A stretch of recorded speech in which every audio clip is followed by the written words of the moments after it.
So if that's what's going on below the surface, and we're not conscious of what's going on, we're not dealing with the real, the desert of the real, we're going to continue to get the projections, the experiencing the pain and the suffering out here that we're not managing back here by doing shadow work.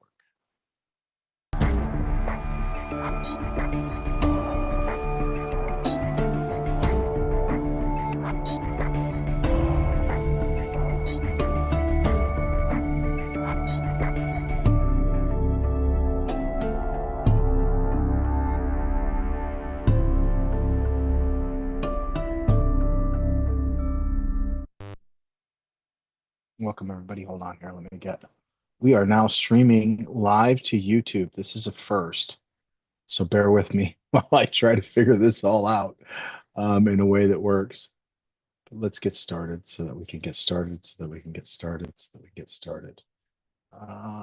don't need that up. I don't need that up. Welcome everybody. Give me a second to find my footing. No, there's a lot of email. I get emails to you, Valerie, for some reason. Don't know why.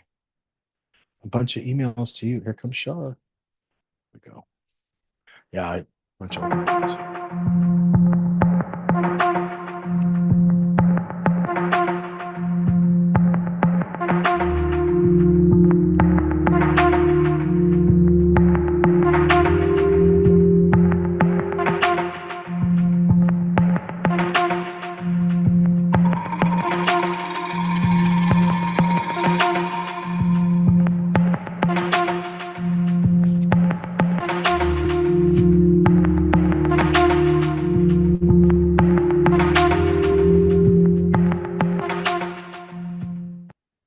Welcome everybody to the Thursday Night Living Consciously. Tonight we are being hijacked.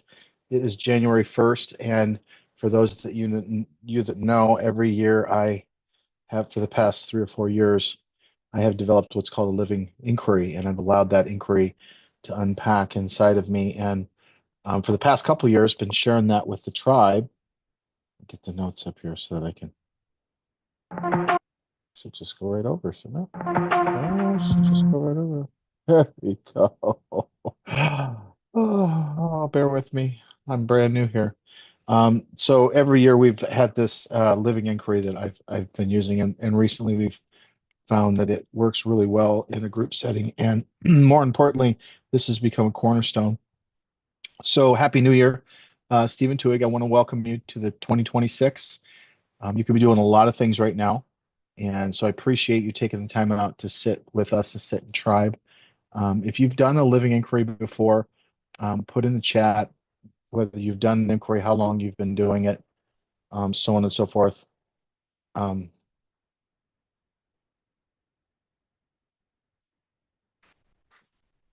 irrelevant, Chris. It's okay, buddy. It happens. It absolutely happens. I got you, buddy.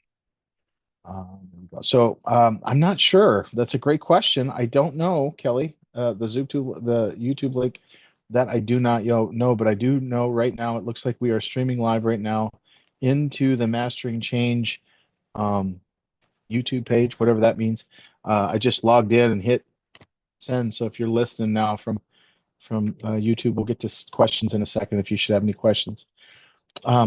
But be where you are now. So for the moment, what my invitation is for you to just allow yourself to see, remember that turning within is a subjective practice. And so right now, for the moment, I invite you to orient to the subjective experience of the story called You.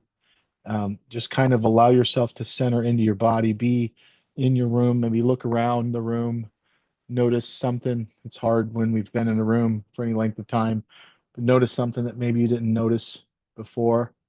Something that maybe a new color, maybe something's been moved. Just orient yourself into your room and now into your body. Now, as you're orienting yourself into the body, bring yourself in your uniqueness, the amazing presence that is you. Bring it into this conversation. We're going to be experimenting with our own consciousness right here and now, planting a seed of inquiry that can take root and grow throughout the year. And before we do that, I'd like to start with a reading, and I'm going to be reading The Essential Rumi We're going to be reading page 111, and it's called On Resurrection Day.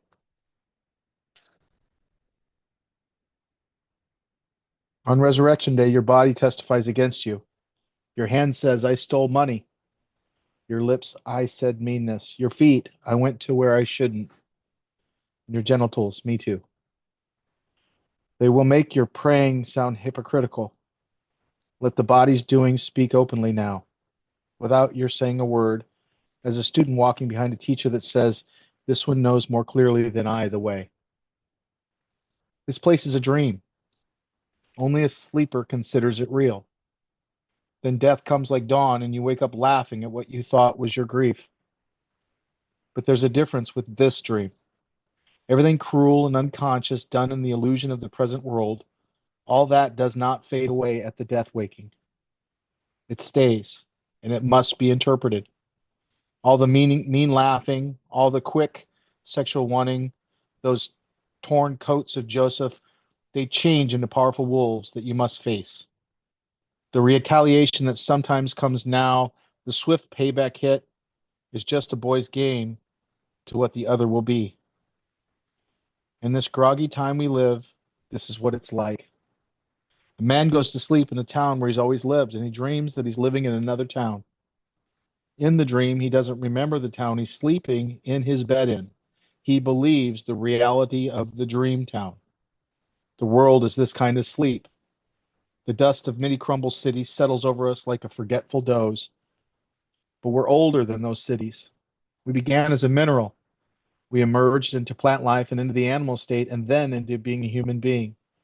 And always we've forgotten our former states, except in early spring when we slightly recall being green again. That's how a young person turns towards a teacher. That's how a baby leans towards the breast without knowing the secret of its desire, yet turning instinctively. Humankind is being led along an evolving course through the migration of intelligences, and though we seem to be sleeping, there's an inner wakefulness that dreams the dream, and that will eventually startle us back to the truth of who we really are.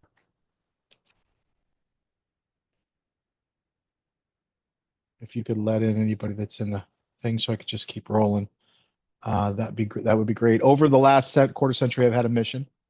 My mission has been to spur the evolution of our collective consciousness through my calling engaging innate genius that's woven in the human condition. There just seems to be something magnificent just below the surface of our thought. It can show up as an idea that comes through that's bigger than you. If you've read my book, the book is a good example of that. This community is a great example of that. This practice, all these are much bigger than any one person could ever be. We all have these ideas that we hold that are bigger than we are.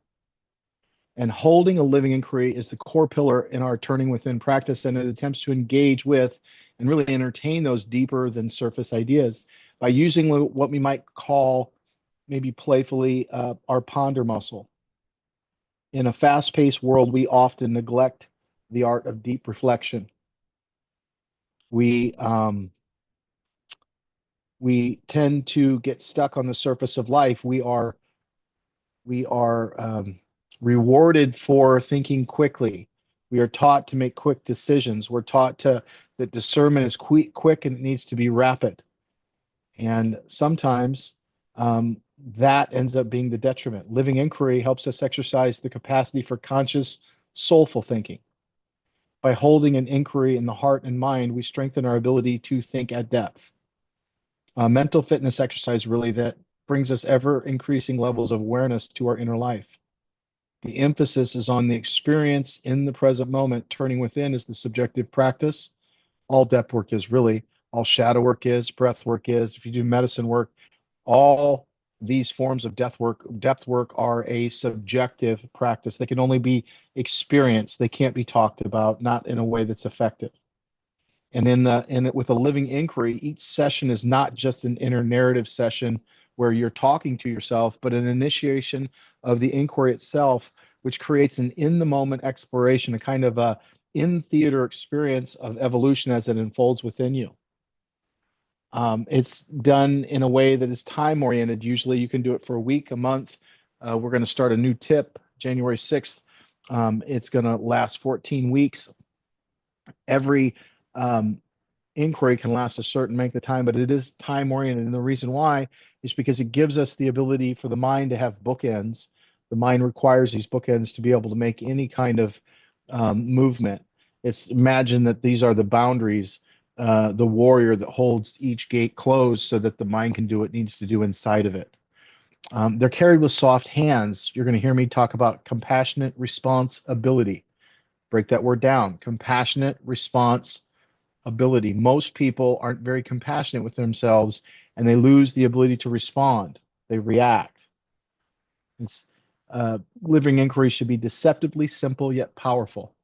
When you really start to see how you orient and it allows to unpack inside of you, you're going to find it becomes a very powerful tool for self-regulation, self-awareness, and really the ability for you to recalibrate who you are and how you show up. And so again, just like anything else, this is a subjective practice. We ask you to allow yourself to kind of unpack inside of this. Any minute, there we go.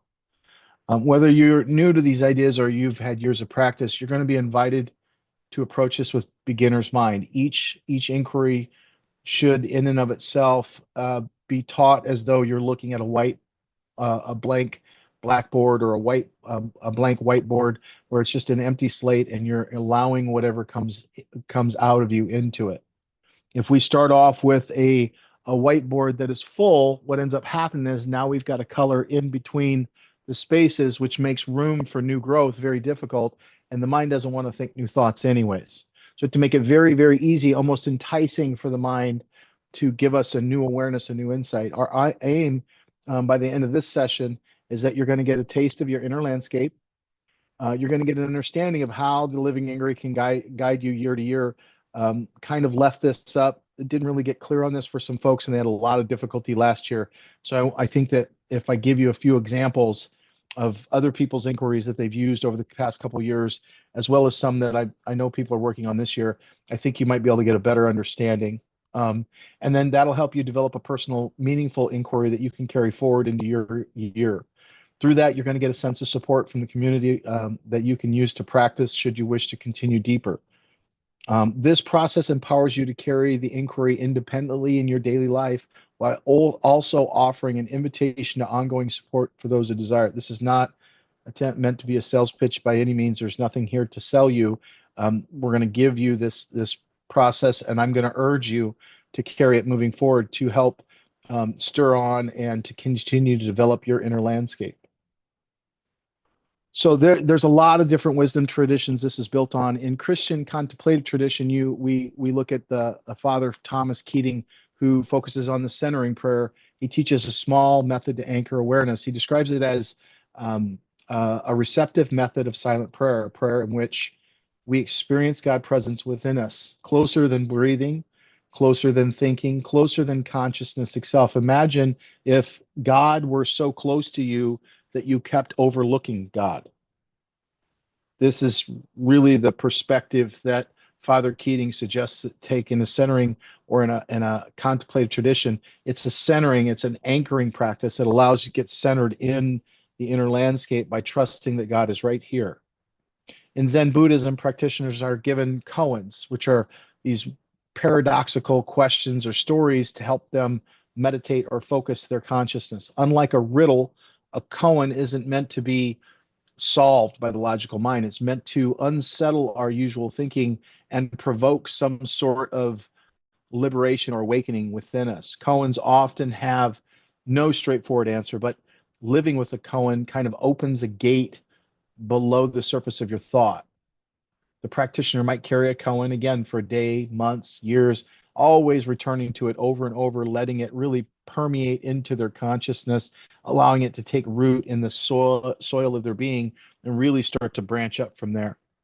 The practitioner, in time, will find that the koan opens, revealing an insight or a shift in perspective that's often deeply personal.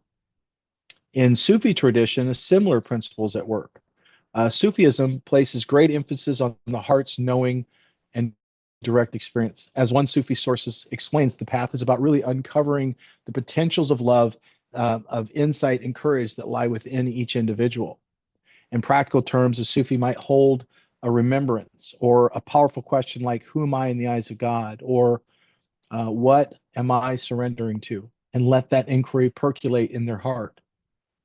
Rather than blindly accepting beliefs, they continually ask and listen within. This ensures the insights that arise are authentically earned, that they're easy for them to stand on. This is the difference between what we talk about believing and gnosis or knowing.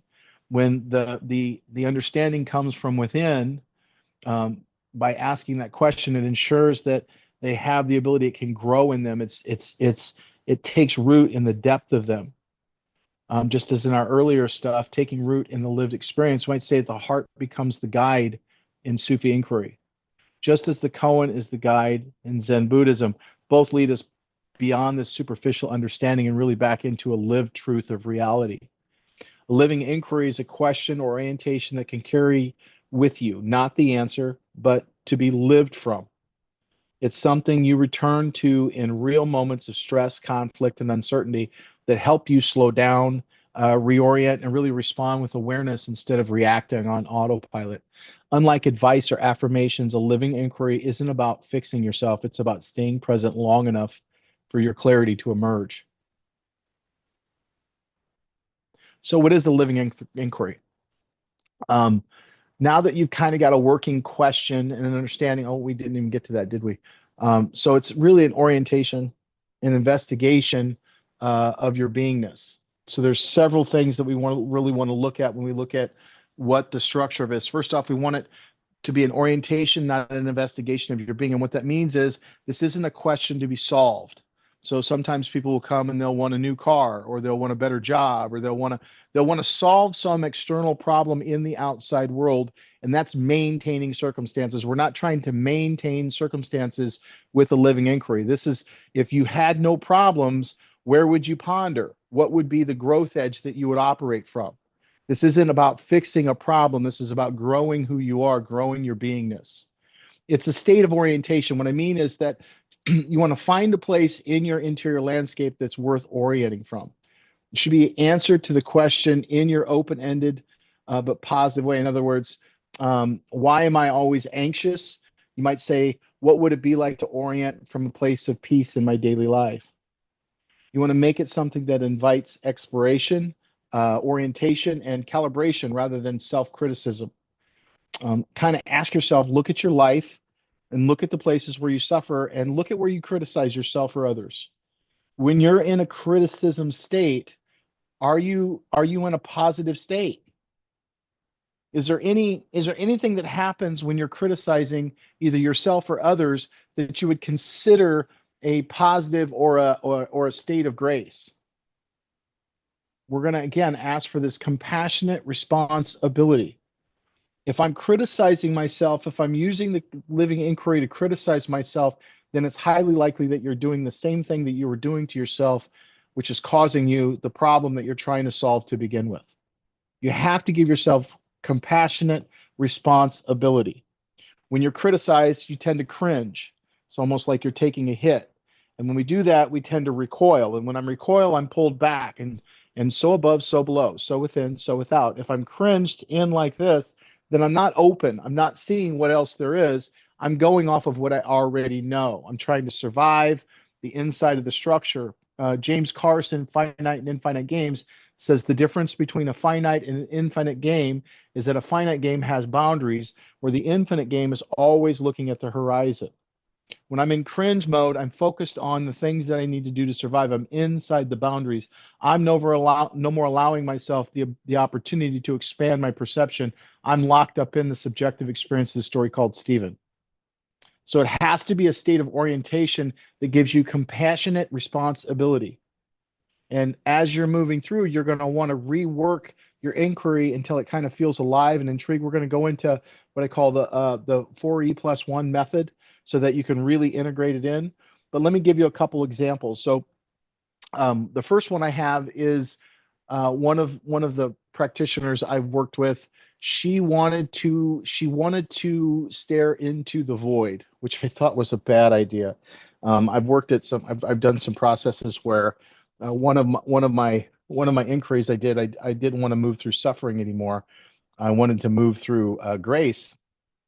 And so my inquiry became that this moving through grace, not through suffering, and then it became living inside the boundaries, and everything just kept getting ever tighter and tighter and tighter. So I thought it was going to be a terrible one, but she ended up staring into the void, and for her the void became without any judgment, being open. It became then a state of presence, which then allowed her the ability to sit in that presence and really be with others. She reported um,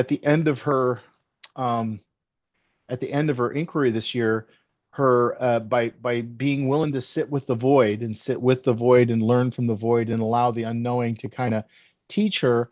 What she found was the reason why the people around her were getting stuck was because they were too busy living on the conveyor belt of their lives, and they couldn't figure out why it was. They were come to her for help.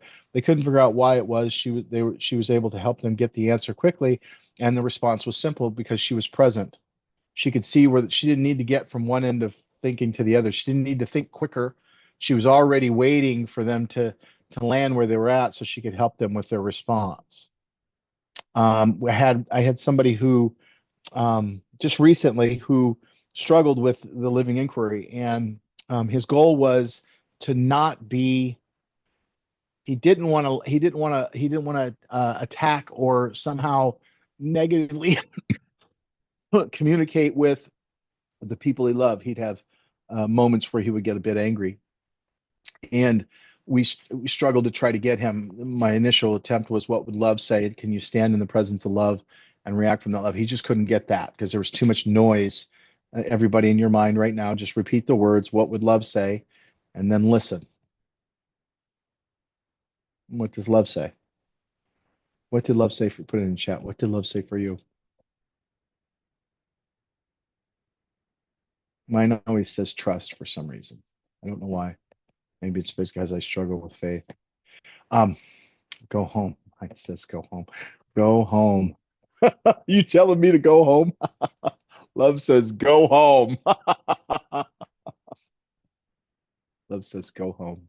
Yes, and so we find home in my body, and I find my sense of belonging inside my body, and I do go home, and thank you for that. Um, I'm sure that's not what you meant, brother, but um,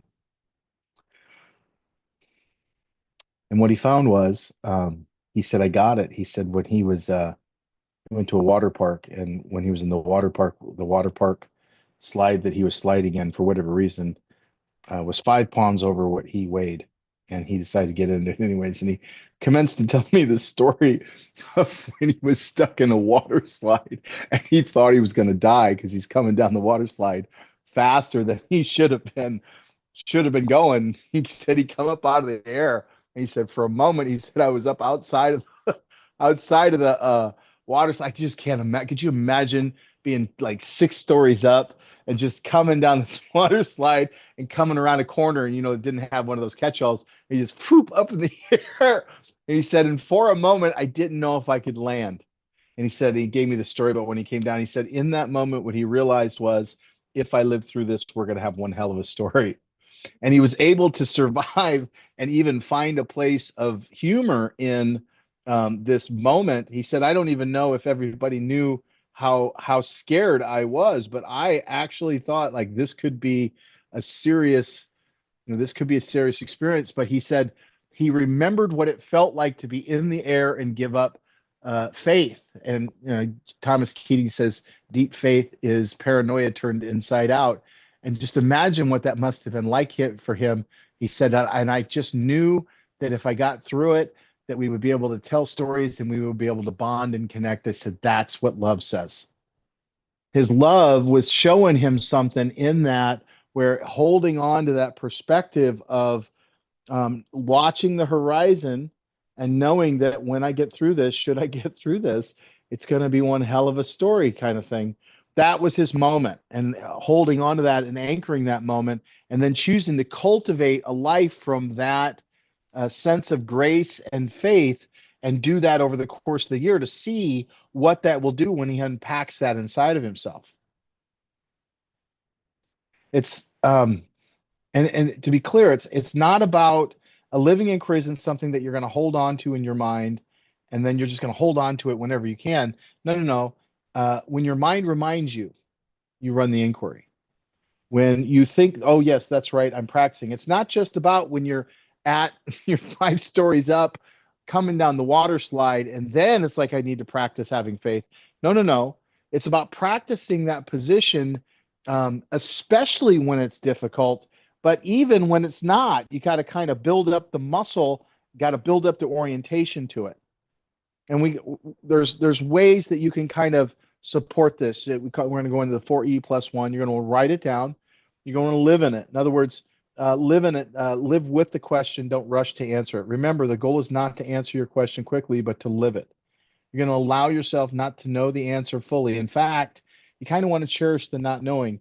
A finite and infinite game. A finite game you play to the end. An infinite game you play to continue the game. It's not about knowing an answer. It's about coming to an awareness. There's a Zen teacher that says it's not knowing. Not knowing is the most intimate. It's in the space of not knowing that you can find a deeper answer. You become more attentive and present. To let the inquiry be the lens you look through throughout your day and situations. There's stuff that's going to arise that will allow you to relate to your question. When they do, just consciously note them. For instance, if your inquiry is about cultivating more peace, when you feel stress arise, that's the moment to gently ask, okay, where is peace here? How can I find peace here? How can I bring peace to this equation? You kind of drop into the moment and you allow yourself to be in the subjective experience of it and go, okay, where is peace? And you may find that you are the only candle in that darkness. But that means that you're the one that's bringing peace into that moment. You are in that moment the very hand of God, the very change. You want to reflect it in a journal at least once a week or as often as feels right for you. Allow yourself to go into and journal about your inquiry. You might record your experiences throughout the week. We have a living inquiry section inside the EMP. If you don't have the app, Shadowwork app, let us know so we get it. But inside the EMP community, there's a living inquiry section where we have different inquiries that we're running. This gives you the ability to kind of to share with others what you're getting as well. That allows you to continue to deepen. It continues to as you're writing out your answer, it gets you one more deeper layer of coming back to the apple, so to take another bite at it. You want to stay open to any surprises, and what that means is an inquiry of the soul often leads us to unexpected places. You may find yourself and you may start the year with one intention and find that inquiry leads you to something you hadn't even considered. You got to kind of embrace it. So, for example, one of the inquiries I had 2 years ago, my inquiry was again I didn't want to suffer anymore. I didn't want to struggle. Like it just seems like, does anybody else have the moments where it just seems like the entire year has been nothing but one constant struggle? You know what I mean? Where it's just like, oh, this is never going to get any better, that kind of thing. Well, I was tired of like orienting my experience from that. And I just didn't want to live in the structure, in the plot or the narrative of struggle anymore. And so I said, that's what my inquiry is going to be, is how not to move from struggle, how to move from genius, how to move through blessing. And so then that led me to understanding that the structure of the mind, it orients through story form, which goes right into the hero's journey, which naturally goes into a dark night of the soul. Like that's where it goes in and churns out the really good ideas. And then I tried not to live in story. I would catch myself telling myself a story, like literally all the time. I would catch myself. This was happening throughout the course of the year, all these awarenesses. And I ended up at a point where I finally understood that life is, at the end of the day, I'm going to die here. Life is going to throw me what life throws me. And I am going to die here. And it's this decision I make that's going to kill me. And I can either choose to live in this moment and experience this moment for everything it has, or I can choose to try to get through it. And I realized that my real struggle wasn't so much the suffering and the struggle that was in my life, it was how I was relating to it. And I saw that, and now I realize at any given moment, I can ask myself, am I living in this moment? Am I experiencing this situation? Or am I trying to get through it? Am I trying to get past it? Am I trying to get over it? And once I say, well, I'm trying to get over it, I can stop and go, okay, what is this moment trying to teach me? What is this moment calling for me? What is this moment offering me? And I can come in and I can allow myself to experience the moment not as something that's here to work against me, but something that's working through me and for me, and it's tempering me. Transformational, which led me into last year's, which was to see the divinity in things. Because I was like, once I realized that I was living in suffering and trying to get past my suffering, I realized that there hadn't been a day in my life that I wasn't just trying to get through. And how could there not? It was like there's just this constant trying to get through my life. And so I thought, well, that must mean, and I had this very psychedelic moment where I realized I wasn't really living. And then I wanted to see the sacredness and things. So the next last year, my living inquiry was to sit with the sacred, was to sit with you in the sacred. So as I start to orient from that, you start to see what happens, right? You start to see me slow down. We start to go into what is 4E1 cognition. 4E cognition is a term used by, I think teachers use it, universities, they use it to see whether or not the information has been integrated. This 4E cognition was developed when when they come to realize that the brain itself didn't create consciousness, that it was more of a tuning for, call it an icon in time and space that we orient the I am from. And then they started to want to measure what is consciousness and start to understand it. And they developed what's called the 4E cognition mapping, which is the four E's: embodied, enacted, embedded, extended. In our work, we add one more E, which is engaged. And so first off, let's take a moment first off, and we'll come back to this because I'm too far down the road. Hold on here. Let me jump here. So first off, let's begin by orienting. So a living inquiry is not really a question, as I said. It's not something you try to answer. It's not a goal or an affirmation or a problem to be solved. Um, a living inquiry is an affirmation or it's not an affirmation. It's not a problem to be solved. A living inquiry is an orientation for you to return, especially in the moment when you feel activated, uncertain, contracted, or pulled into some old pattern. It's a space that's worthy of your cultivation rather than asking what's a good question. We're going to start with somewhere a little more precise. So my invitation for you is again to find a space in your room where you can kind of just be there. Allow yourself to feel the temperature of the air on your skin. Take a moment and just kind of be where you are, be who you are, and then notice how your day was. Notice how your holidays went. How were your holidays? Were they good? Were they bad? Did you have a lot going on?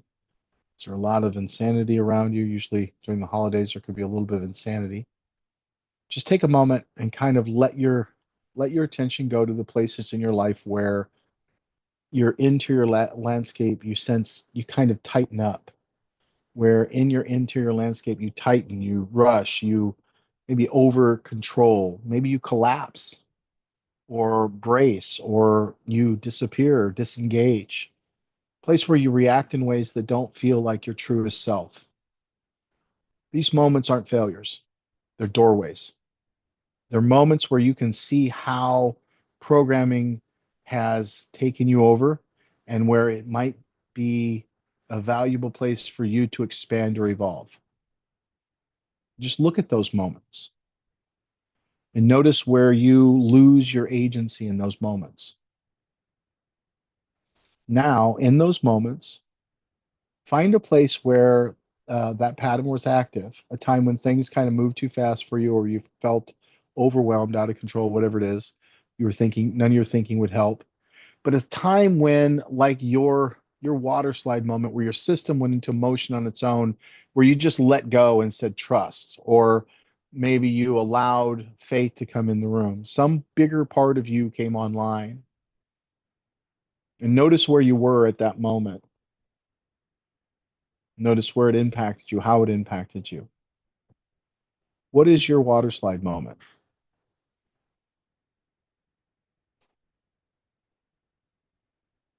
See, even in those moments, the system seems to be reaching for something, not for control, but for an outcome. Where is it looking for in the horizon? Ask yourself when everything's moving too fast, what are you actually hoping for at the end? What would make that ride worth experiencing? What do you want to land in? Even if you can't control how you get there. This is your horizon. For some, it's love. For others, it's connection. Yep, love, safety. Yep. Some it's meeting, truth, peace. For this client, this practitioner, it was a story of connection and love. And that horizon gave him the faith in the descent. It made the ride worth experiencing. And the story was grand. Living inquiry forms when you put words to that horizon. What would sound like, what would love say here? Can I stay present in the now? It could sound like, what if I didn't need to defend myself? It can sound like, what would it be like to stay connected even when it's hard? What happens if I don't rush? It might not sound poetic, but then again, it might. It might feel almost too simple. It often feels like there'll be a clunk, but it'll be bigger than you. It'll need some cultivation. It's kind of like if you've been to shadow ceremony, it might be a part of your well that needs tending. Notice how your body responds as the inquiry appears. A true living inquiry usually brings a slight softening, a sense of direction, a loosening of grip, a mixture of vulnerability and grief. It might leave you with a feeling that it could change how you move through your days.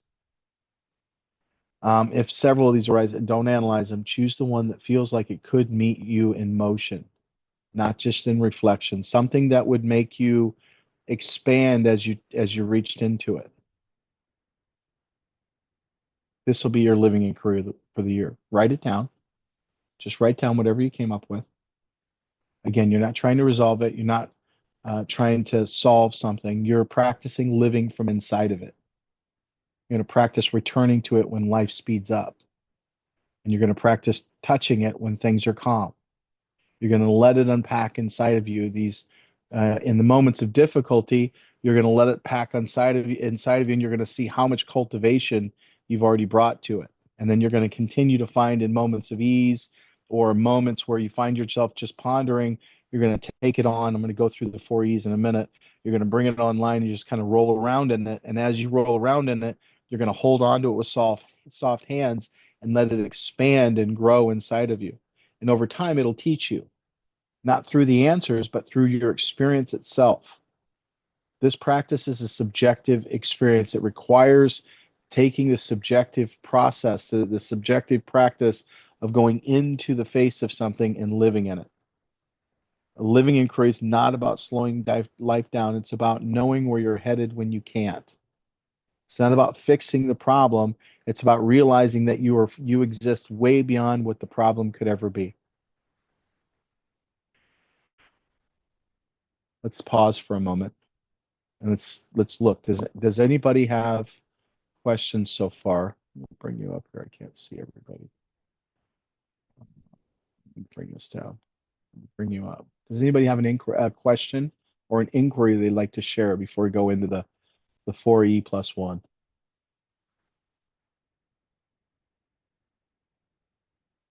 Nobody? All right. Is anybody there? I I'm here. will make a comment. Well, go ahead, Shar.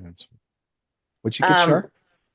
So my living inquiry that I want to live this year is I am going to love myself and others. So right now in this moment, notice you're saying I'm going to, as if you're anticipating it's yet to happen. So there's almost like a, Okay. that's what's going to happen. So let me take the going to out. I am loving myself and others. Yes. So notice right now in this moment, notice how you feel, how you orient to the flow of loving yourself and Hmm. how you orient to the flow of loving others. Yes. Right. Now the universe might play some pretty funky tricks on you with so with an inquiry like this, the universe tends to go, "Oh, really?" And it might put you in a situation to where you kind of have to learn how to love yourself while loving somebody else. So maybe it'll be about holding a compassionate boundary. And you like, how am I holding? How is this? If I'm me telling them no, well, you're not, and you might have to hold a boundary for a compassionate boundary for yourself, and also so that person, like when you ask a question like that, you might find it's got some pretty interesting hold an inquiry like that. So it's like, what does it mean for me? It's like you're standing there going, okay, and you're going to go, okay, where am I at with the relationship of loving myself and others? Like right now, just orient to that and feel where you're at that capacity. Are you the Dalai Lama? Could you love the Chinese soldier that killed the majority of your family when you left China? Are you there yet? No, I'm not either. Mm. I don't know that I don't know that they can ever be there, right? But notice that level of love that man carries for others. See that? It's like, well, how do you work with something like that? And one of the first inquiries I did was I didn't know how to take love in, and it showed up. I didn't take compliments very well. And so one of the living inquiries that I started with was anytime somebody would ask me a compliment, like right now, Charlene, I'm going to give you a compliment. Great job, Charlene. Char, I'm so glad that you showed up here and you were the first one to raise your hand. You're always here and fully engaged. I appreciate having you here. How did that feel as you're listening to me give you a compliment? Did you give an asterisk? He's just saying that as an example. He's just being nice. Or were you able to take that in? I was genuinely able to take that in. I would say thank you. Outstanding. I'm You're glad, welcome, by the way. I'm glad to be here. So it ended up, it started out there, and then it ended up I started studying this guy by the name of Mark Gaffney. He wrote a book called The Return of Love, or The Return to Love. Great book. And then he has an audible called The Erotic and the Holy. It just totally blew the top off of what I knew love was. And it all started because I held on to that question: how am I in relationship with loving myself and others? Because you have to love you first, right? Hmm. You can't love me but through you. If you try to love me without you, well, now you're pinching off the very flow of love that you're loving me through. What is that about? You're not going to be able to love me for very long because you're going to run out of air. You're going to turn blue and pass out. You know what I mean? So it's like you got Hmm. to breathe yourself first. And so Right. really opening up the living in the space of this is what's happening now. And then what you're doing in that inquiry is you're just kind of orienting to it, and you're always moving towards love inside that inquiry. And as it unpacks, you allow it to follow you throughout the year. And whenever you find yourself kind of sitting in the doctor's office, you're looking at magazines, I don't know what to do here. Man, I wish I had something to ponder. And your mind goes, what about that living inquiry you've got going on? Right there, whenever that happens, whenever your mind throws it to you, you'll just stop and go, and you'll look and go, where's love?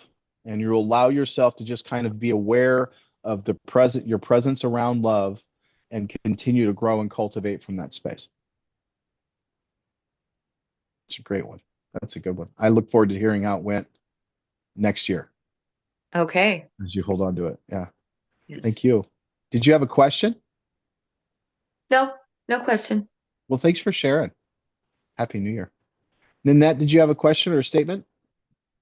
Um, Probably just a statement, but my inquiry is to live, to have some sense of life. And I don't know if that's too broad or I need to bring it down a little bit more. I know connection and has been something I've really worked on. Commitment has been really something I've worked on.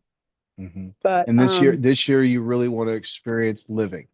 living, just absolutely living, enjoying um what life I do have and what life has to offer me as I've gotten older. That's one of the things I've been thinking about is the work that I've done in the past. It's like almost I can't talk about, or I don't know how to talk about anything other than healing. And I have a dear friend, and she talks about everything except for herself and the love and joy that she has, like in gardening, and she has a routine cleaning her house and her animals or their animals. And but then I think if that is living, I don't know, I would feel confined. You know, that's her life, not my life, and I realize that. But what kind of life would I like to have and live in just living? So that may be broad, being this is a living inquiry. I like that. Well, and So again, so when you take on this embodiment, is that something that because you mentioned your friend, it's interesting you talk about how your friend only mentions others or only focuses on, and then I said, and then but you didn't say around your life why you wanted to live, why your inquiry. Isn't that interesting? You used your friend who was using their friends who didn't really own their life, and it's like, well, the question becomes, how is there a part of your life that you think living more or living more fully and freely, is that part of your work for this year? Is like, is that a worthy kind of, I'm going to go cultivate that because that's where I need. yes, more fully, more freely, and experience the experiences that surround me that are available, instead of just saying, well, I'm going to wait for the next experience and see if I want to be a part of that, and wait for the How next does this experiences. how does this tie into when you just want to load your trailer up and drive off into the sunset? That would be living too, wouldn't it? Well, I'm wondering if But this, because I'm looking specifically at your work because I've seen you do a couple check-ins, couple pieces of work. So I think to myself, would this be something that would directly impact that shadow? If you were able to live more fully, would you not want to pick up and take off? I've You done see what I'm that so saying? many times. Yeah, I've done that so many times in the past. And it always brings me back to me. I mean, no Yeah, matter you're what. not. I think the answer is no. So I'm gonna No. keep poking a little bit. So Okay, go when right ahead. that feeling that you get that makes you wanna pull up your stakes and take off. What is the feeling that drives you there? Um,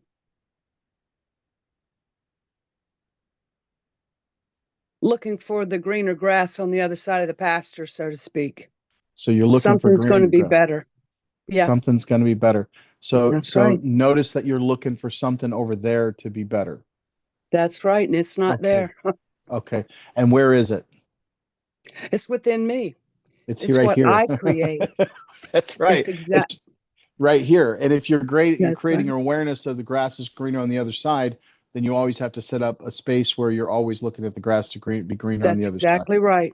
Okay. So you see, because what'll happen here is you'll hang this up, you'll go to bed, you'll wake up in the morning, you'll wake up and you'll be in snapback. Fuck this shit. I'm gonna I am leave. sick And of it. then you're gonna remember the living inquiry and you're gonna go, oh, wait a minute. Mhm. Is this leaving? Is this living? So I'm going to ask again, does this living more fully, living more completely, does this, does this address that part of you that wants to go, that's always afraid that the grass is greener on the other side? This living inquiry. Yes, this specific Oh, inquiry that you're taking on. absolutely. Okay. Absolutely. Okay. I know in my heart of hearts that there is nowhere else to go. I've already been everywhere, so to Okay. speak. I've traveled over to Europe and Africa and all I've done a lot of things, Mhm. but I'm always there, you know? Anywhere you go, And there you are. that's exactly right. And I cannot run from myself. And that is the intention. When I look back, that's always was the intention. There's something better somewhere else. And there's never any place better than right here, right now, this very moment. And that's one of the things this past year that solidified me knowing that truth. There is nowhere else for me to go Yep. Well, because and then the therefore piece there becomes, I it am. does there need to be anywhere else that you need to go? Nope, nope. Right? There's It's like if nowhere else I need to go. every place is taken, this is the spot that you chose for you to That's exactly experience right. this life. Yeah. I love that. I love that. So what's your living inquiry? My living inquiry is to live the life that I know that I can live without Mhm. running, So in this moment, without so it's going anywhere. it's a subjective experience in this moment kind of thing. So right now in this Yep. moment, be in this moment and live this moment. Yep. That's it. And and whenever That's you catch yourself trying to go not be in this moment, trying to get to tomorrow, trying to think about what you did yesterday, it's like stop, be right here, right now in this moment. that's exactly right. Oh, I love that. I love Yep. that. Thank you. Thank you. Thank you Um, so much. Keith, you asked a good question. Can I have more than one living and creative time? For example, January 6th, we start TIP, total 2026 TIP, Total Transformation Integration Program. It starts January 6th and it runs for 14 weeks. It's a small group. But we're going to do the mental cleanse and then we're going to do the CTP, the constructive thought process, and we're going to do those right in a row. So it's a small group. I'm holding on to, right, my living inquiry that I'm holding on to this year is to really hear you. That's where it's starting, is to really hear you. I realized last year, as I got to the end of the year, and I developed the muscle, because that's what it's doing. It's developing a muscle in you. It's about me contemplating a thing worth contemplating, because all the things I've been taught to worry about, it's like worrying in a good way, letting myself sit in a space where I know this is true and cultivating it, working that muscle. And I was sitting with to sit with this the sacredness of things, to see the divinity in you, and again, notice how as I start to talk about that, I start to slow down, and here I start to slow down, and I start to pay attention more to what's going on out here. I open myself up to be present, and I start to hear and realize as I slow down a little bit, fuck, I was always waiting for you to stop talking so I could respond. It's like, I know that that isn't true, completely true, but it feels like I've never really heard you. I feel like I've let you down, like I've somehow shorted myself, like I've been living a half life here. I haven't been listening, but through have been looking at life, but through one window. And so this year, my inquiry is to really be to listen. And what that means is to just be able to sit with you. It'll evolve at the end of the year. It'll be something different, but this is where it's starting, is to allow myself to let go of the boat, floating down the river, the story called Stephen and the boat called Now, letting go of my boat and sitting along your boat. And that boat could be you. It could be the tree that I'm talking to. It could be the moment that I'm in, but really allowing myself to let the moment speak to me and actually hear it as it comes through. And I don't know what that'll look like, but that's where I'm holding on to right now. Now I can do that and I can go through the mental cleanse and the constructive thought process. But I will tell you that if you pick up too many of these, you're not going to be consistent. Sheila's learned that the hard way. If you take on to too many of these, they become watered down, because now you're holding on to multiple things. I don't fear the man who's done 10,000 kicks. I fear the man who's done one kick 10,000 times. The goal here isn't to bombard my system with all kinds of inquiries that I can become some superhuman. Once again, now I'm trying to overcome. It's about me choosing something so I can teach myself to stick with that idea, that concept longer than what my mind would normally hold on to it. We live in a world of 60-second sound bites. We live in a world where it's again where our quick thinking is rewarded, where surface level consumption based consumerism is the name of the game. We're meant to stay up here. Surface dwellers is where we're taught to be. Don't allow your thought to deepen anything past this. But we have much deeper thought going on than what we know. Imagine for a moment that you're floating down the river of the story called You in the Boat Called Now. And on the top of the river, there's just all these boats, so many boats that there's this place called Aberdeen Bay in Hong Kong that the boats, when they come in, they're so packed together that when you're walking, you can literally walk on the ground and then just start walking on boats. You don't even know you're on boats because they're all just bunched together like that. Most of our mind is like that. It's just bunches of thoughts all bunched together, all bunched together. And if we have a whole bunch of thoughts, if we have a whole bunch of inquiries, now we're not really doing anything different than what we're always doing anyways, which is to hold on to a bunch of things and kind of overwhelm ourselves, and we never really get far. What we want to do, the invitation here, is to find a way to turn all of them little boats into one big boat, or to hold on to an inquiry long enough for the surface of the thought to kind of open a bit, so I can drop down, I can deepen my conversation. My invitation, Keith, for the first time is just pick one.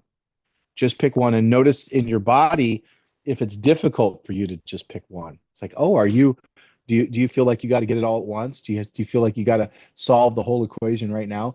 Like, could you just pick one inquiry worth holding on to, just to see what the value of holding on to this one idea, this one concept will be for you over the length of a year? And then when you you start to want to deviate from it, say, no, no, no, this is just an exercise. It's almost like an exercise in discipline.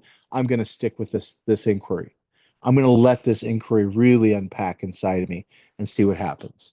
That would be my invitation to you when we look at doing, if you're wanting to do like the mental cleanse and the CTP, it's very structured. There's a beginning and there's an end. There's bookmarks. But with this, you're going to be holding this for a length of time, a whole year. And if you've got one that you're holding on to and it evolves many times, it's going to unpack and it's going to change. My invitation would be, maybe come on, Keith, maybe come online here. Maybe we take those two inquiries and see if we can blend them together to make them one. So you can hold on to one thing this whole week, a whole year, instead of holding on to two. You might get something more out of it. Thank you. Yeah. What do you have? But, well, because again, as we were going through this, so I started to write down, the first thing that came to mind, and to make an inquiry, and it was the thing that came up for me was the hope, need, desire for connection. I even put it in the chat, connection. Does that begin with 100% acceptance of myself? But then sitting on it for a minute, the other thing that kind of came up was, what is my purpose? What is my purpose? That's something I feel like I'm struggling with, and maybe that's separate sessions, but will that pull me in the right direction? And what does that mean, the right direction? Does it you're go ahead.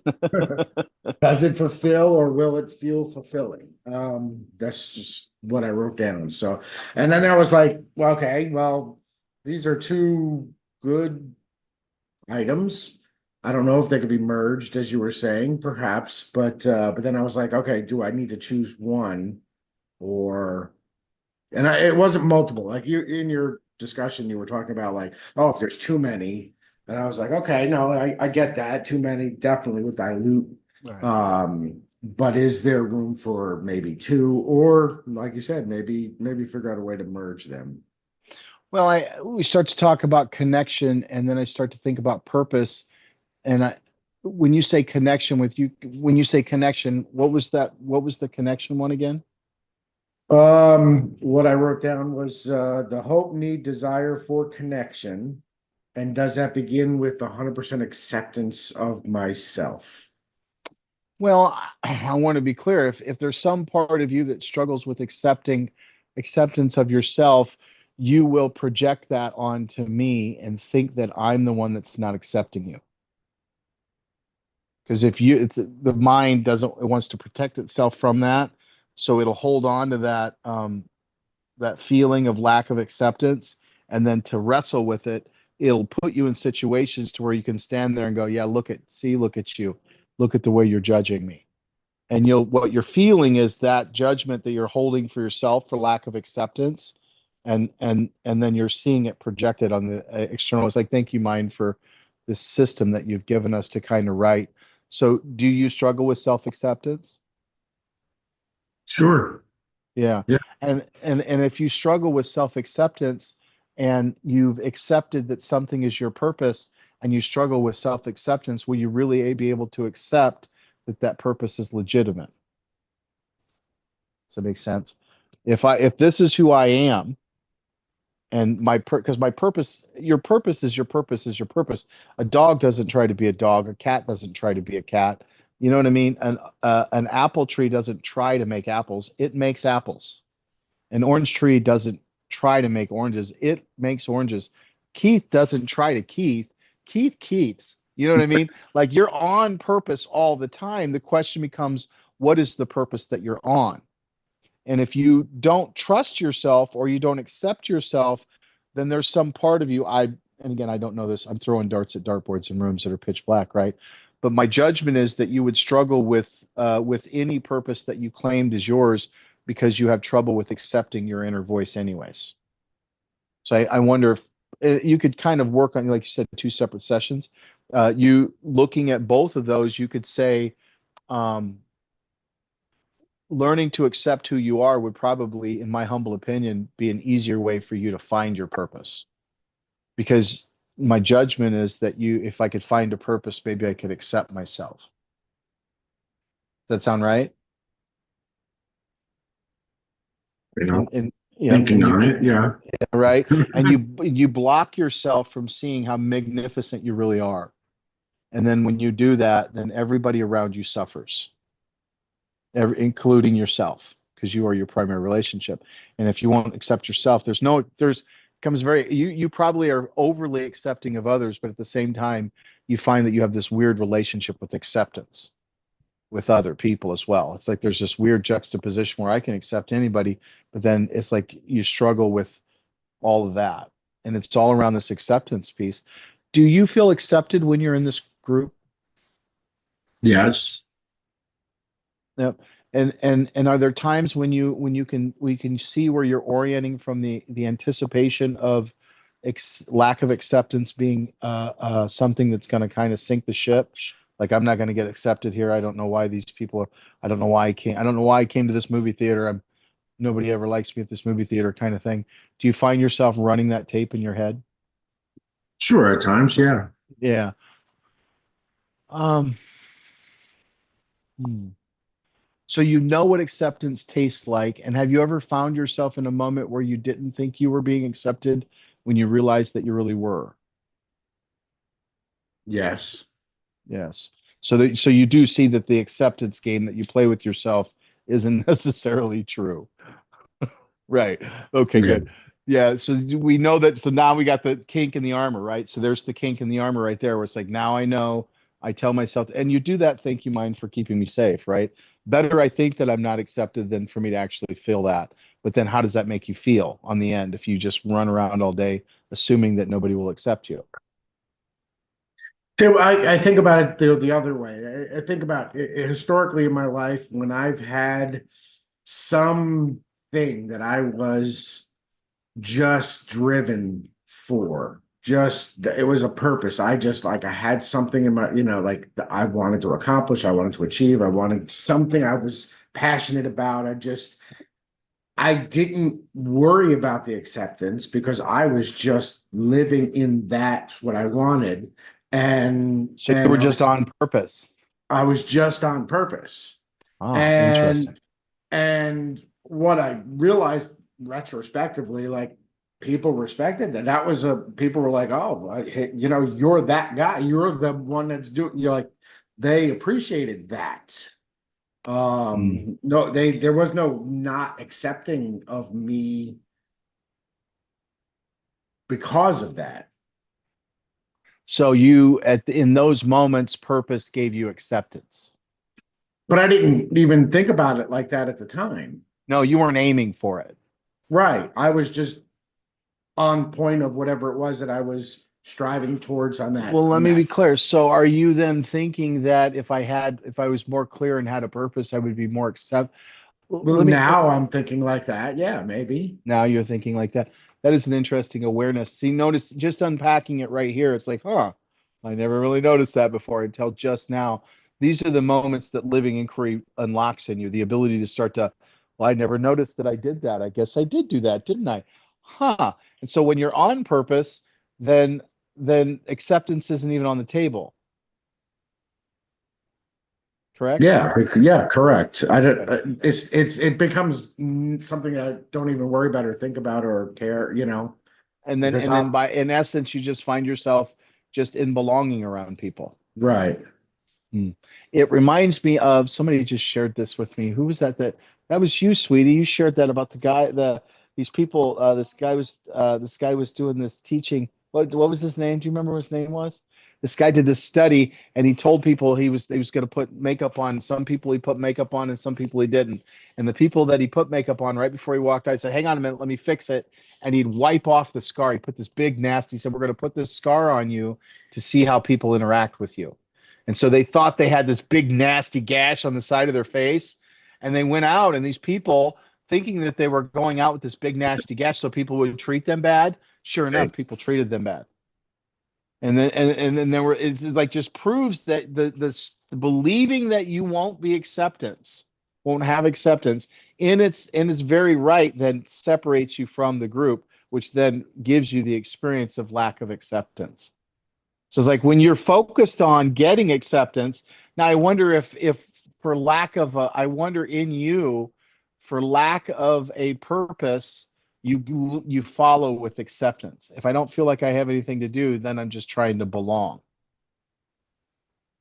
It seems like a very masculine kind of structure that we're operating here. I need a mission. I need something to do. I need a mission. It's interesting that you're wrestling with this. This is a good one. Does this get you any more clarity in regards to a living inquiry that's worthy of you? Sure. Yeah, it What would does. be, where does that get you? Well, again, in thinking through this, then I would say, because having that purpose, that sense of purpose, something that lights my fire, whatever, and then I would be less, it wouldn't be an issue for me. Did you go through the purpose teaching with us? Where we taught purpose? The three No, different places we taught oh, you should come. I think we just do that through practitioner integration. You should come to Shadow Ceremony. We do the place because my mission is to evolve the collective consciousness through my calling of engaging in the innate genius woven in the human condition. My purpose is to channel light, love, and grace. When I'm on purpose, it doesn't require a problem to be solved. It doesn't require any engagement with you. It doesn't require anything. I'm just transmitting light, love, and grace. And the reason I find that this for me, I looked for three areas. So just real quick, you're going to want to look for places where when you're on purpose, where time disappears, where you just flow and go into that flow state. And when you're in that flow state, you're on purpose. And why? Because it's effortless. It just happens. Does that make sense? And notice when you're in those flow states, like when you're on purpose, I bet you find a lot of flow where time disappears. You find yourself sucked into something, an idea is carrying you forward. It's bigger than you, kind of thing. You're part of something greater than you. All of those things, right? That's what you're looking for. It's like, but that happens right now. Like right now, just allow yourself to notice it took you everything. It took you all the things to get you here. You're here and you're here now and you're awake. Your name is Keith and you're the one at the door. All the ancestors. I'm reminded of Amistad. Have you ever seen the movie Amistad? Anybody ever seen? homework assignment. Go watch the movie Amistad. It's about the slaves and the Civil War, and this slave ship called Amistad is taken over. I guess this is a true story by these slaves, and the leader of these people, his name is Sinkay. He's on trial now because he overran this slave trade or this slave ship. He overtook the slave ship, and then he tried to and he ended up they didn't know how to sell ships, and so they landed on and once they got to America, they were being tried for stealing the ship for mutiny on the ship, and he's going in court, and it's Ben Franklin is his lawyer, and he says I'm this guy's name is Sinkay. He says I must take the stage. And the guy says, I don't think you want to do that. Franklin says, I don't think you want to do that. That's not a great idea. I mean, that's not a good look for you. Let me go ahead. You don't understand. He said, you don't understand the way these people in America still think about you because of the color of your skin. He said, you don't understand. I will go on that stage. I will go up in that court, and I will call forth my ancestors, and they will come because I am the only reason they ever existed. In this moment, in this place, every ancestor, 13.5 billion years of ancestors, you're standing on the shoulders of them now so that you can look through the window of the story called Keith. What do you want to do with it? And it's a heavy, compassionate response ability to say anything you do is the right thing, but you have to choose to do that thing, whatever it is. And you will call your ancestors forth, and they must listen because you are the only reason they ever existed. What are you feeling in your body as you stand right there at that moment inside your interior the interior landscape of your? You mean right now after from what you just described? Yep. I feel like that's a tall order. I feel like that's a lot of responsibility. It doesn't have to be, though. It could be something that is like can you smell the flower in a way that your ancestors were never able to? Can you love in a way that they were never able to? Can you learn to accept yourself in ways that your parents, your grandparents were never able to? Can you learn to love in a way that was never able to love before? Like if you could do something new, what would make it worthy? Right now in this moment, what would be worthy of you? That's the question I'm struggling to answer. I mean, and that's where I'm, saying this sense of purpose question coming up for me is like, well, I kind of feel like I need to define that. Because that's what's missing right now, I think, for me. That's what it feels like. If you had that, you'd have a little more. If you were to give yourself a purpose that was worthy just because it seemed like a worthy purpose, and you were to commit to that for a year and then look back and go, what would that do? What did that do for me? Would that be something worth spending a year doing? Just chasing some purpose for no other reason other than Keith chose a purpose to chase. What happens if you get 6 months down the road and you get disheartened? Depends on the reasons, but that wouldn't necessarily be a bad thing because if I learn over that 6 months, well, this is not necessarily the right purpose, the right path, then I'm okay to change that, Okay. but Okay. So it's just a matter of you starting to pull at the thread that's called purpose. yes. So the invitation would be, what have I done with purpose today?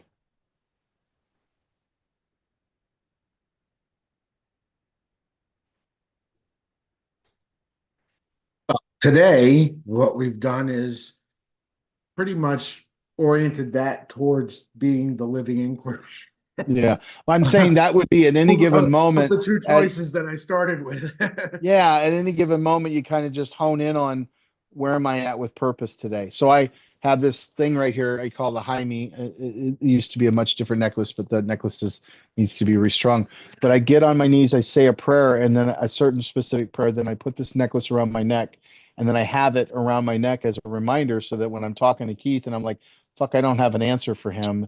And I know he's really looking for an answer. I can go, oh, give me grace. Like, give me fucking grace here. Because I don't have a fucking answer for you and I wish I did.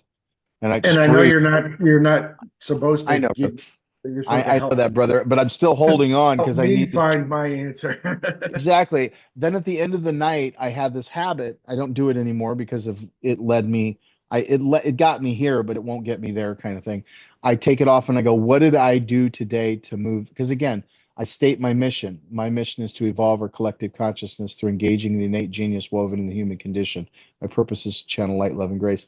Every morning, I would put that around my neck, and if you see this around my neck, then you know that I've done that. Like you know that I've done it. And why? Because that's the only reason this got around my neck is because I did that. Does that make sense? And then at the end of Yes. the day, I can go, well, I had a conversation with Shari, I had a conversation with Keith, I had a conversation with, you know what? You've done pretty good. And you look back, not in a did I do it, but you look back with the intention that it has been done. Clear distinction. Because how much time do you spend looking for, am I on purpose, as opposed to, did I have a purpose? Or where was my purpose? Assuming that you did something purposeful every single day so that your mind knows when you're on purpose and when you're not. So that you can start to orient. It's like I had to take a couple steps down this road, realizing that I was the guy that I wanted to be, that I realized I didn't have to pretend to be the guy that I am. I'm just this guy. But I had to see my footprints in the sand to know I've walked an awful lot of miles in the shoes that's called purpose. To know that I have my purpose. Does that make sense? I got to Yeah. teach myself that I'm on purpose. You're on purpose, you've just forgotten who you are. And you're so on purpose all the time that you don't know what that means. And so it's learning to associate from a, wait a minute, I move with purpose. I'd be willing to bet you're probably a little more purposeful than the other people around you. I could be wrong. But if it's this important for you to have a purpose, then I'd be willing to bet this isn't the first time that you've struggled with purpose. I don't know if I truly struggled because it always seemed like I just found one and just went and did and I What's guess blocking you now? What's blocking you now?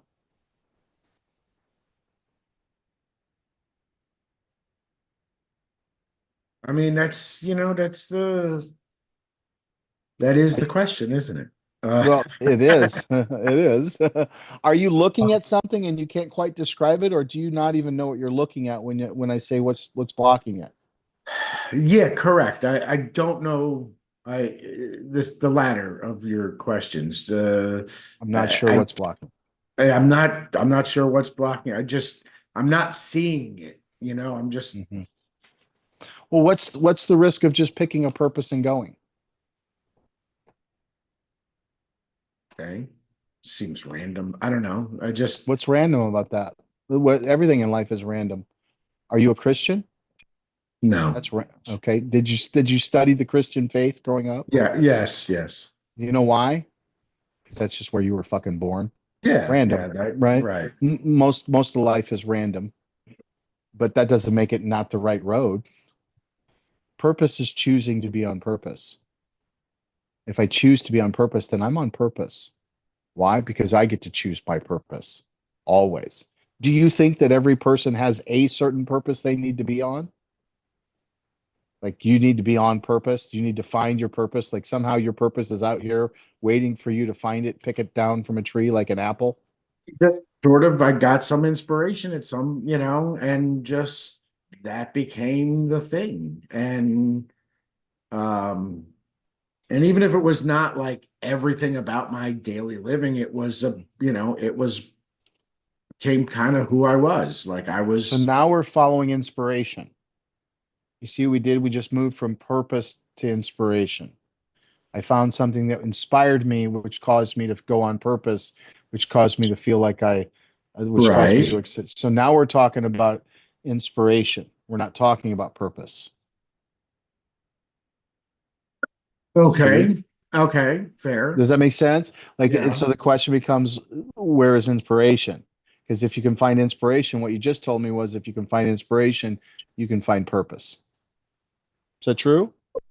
Yes, in the past, it wasn't that I looked for that inspiration. It just I know. happened. Well, we are where we are now. Like Yeah. you might have just, you might have to look around a little bit. You might have dug all the gold that was in the vein that was right in front of you. You might have to pick up your axe and maybe this season is about finding inspiration, about really cultivating a sense of inspiration through Keith, not just stumbling upon it. Because if you're telling me that, well, I would just get inspired and then I would just, that was my purpose. Okay, well, where's inspiration? I don't feel inspired.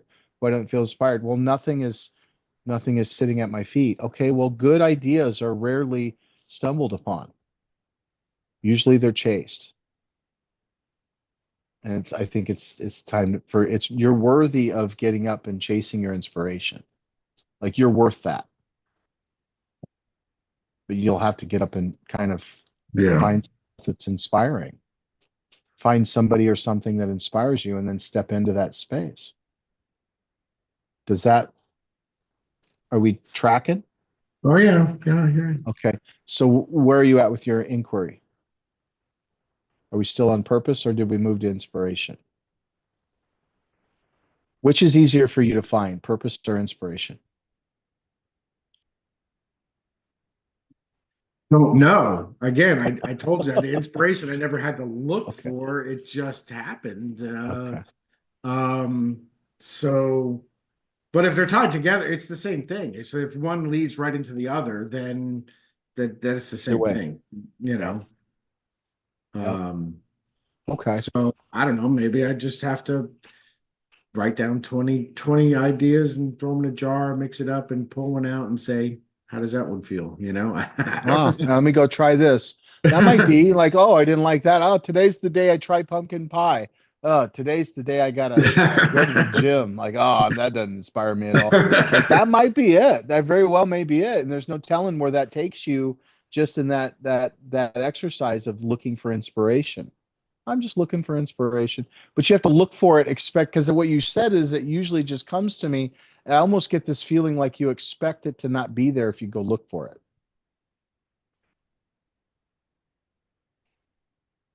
Is that true? Yeah, Okay. yeah. You're not going to find it then because you have an underlying structure that says it's not there. Like the sun is going to come up tomorrow. It's like you're not going to be inspired about something that you've told yourself you can't be inspired about. Does that make sense? Like, there is no salt. Yeah. There is no salt. You're looking right at it. There's no salt. You're looking right at it. It's right here. Like my mom used to do it to me all the time. Right? It's like it was right in front of my face, an open secret. So what would be something worthy where you can get in the boat where you're at? We've been missing you on Monday night, by the way, Keith. We've been missing you. The holidays schedules have been just, Yeah, I get it. I get it. This is what I shall meditate on. Meditate on. There you go. Meditate on it. Let me know what you come up with. I'd be love to hear what you come up with. This is, I mean, it's and that you're going to meditate on it and give it a little bit of space in your room, in your interior landscape to really breathe. Tells me that if you take something that you're going to hold on to it for a year and let it unpack inside you. And that's really what it is. I'm going to do something intentional this year that's for Keith. And it's about growing past this maintaining circumstances of not feeling on purpose.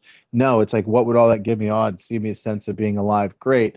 Let's do an experience of being alive. You would go back into the Nets conversation. Does that make sense? Thank you, Shar. That makes sense? Right. Any other questions? No, no. Thank you, brother. Thank you. A lot more than I bargained for when I just asked the question. I should have kept my mouth shut. I'm so grateful that you asked the question, brother. I really am, because I know you're not alone Well, in this no, question. I am too, and I appreciate the time given to my discussion here. Yeah, well, again, you're not alone. These questions I get asked because this will go on throughout the year. My inquiry is going to go on throughout the year. You'll be able to check in with me on it's going, and I'll check in with you on how it's going throughout the year. We can help each other. This is where I'm at with it. And it becomes a deeper level of conversation than how's the weather for you? How's your inquiry going? Oh, I was just thinking the other day, about purpose, and I started realizing that, well, my little toe has got a purpose all that has nothing to do with the purpose that I have. And I started to notice how my little finger's purpose and my pinky toe's purpose. My pinky toe doesn't know anything about my pinky toe, my pinky toe and my pinky finger. They don't know anything about one another, but but they are both tied into each other. And I started thinking about that, and it'll lead you into these weird conversations with yourself about what the nature of reality is, and just allowing yourself to unpack inside yourself like that. So I'm looking forward to it. Yeah. Thank you, brother. Love you. Anybody else questions? I want to get into the 4E+1 if you don't, but I'm definitely open to questions. Anybody else got any questions? But everybody got an inquiry. If you got an inquiry, raise your hand. If you're in, raise your hand. Let's start this way. If you're going to practice this year, raise your hand. Okay, good. Good. Okay, so we have some people that are in the boat. That's good. Okay, good. Everybody's in. All right, awesome. We got a bunch of people that are jumping in the boat. All right, cool. Cool. A lot of boats coming up. Thank you for that. Outstanding. And then if you have a question, you can go ahead and put your hands down now. Let me put all y'all's hands down. There you go. Oh, now they're getting them. Now, if you have a question, raise your hand. Timo, do you have a question? Oh, no, she's going to get in the boat. She's just raising her hand because she's in the boat. Anybody have a question? Mamet, you said that you had a question earlier. Driving now, can't speak. You just shape it. A bit unclear. Okay. It's now also like 3:30 a.m., so I'm not really awake. That's okay. So that might be part of it, right? It's part of it because I'm listening and I'm hearing things that are probably very valuable, but it doesn't really arrive at the moment. Mhm. And also, like, I feel like there are different things when I ask the questions, different things come up, and I don't have the clarity about what is really the most important. Okay. Well, yeah, and so notice in your mind, it has to be the most important. My invitation would be just to get in where you fit in. In other words, just pick up something and start, because this is something you're going to come back and visit again next year and the year before. And once your mind knows that you're asking these deeper questions, it becomes easier next year to ask an even deeper question. So whatever a worthy question is, just to start to practice contemplation, strategic contemplation, just because it doesn't have to be the question. You're looking for a question that's worthy pondering.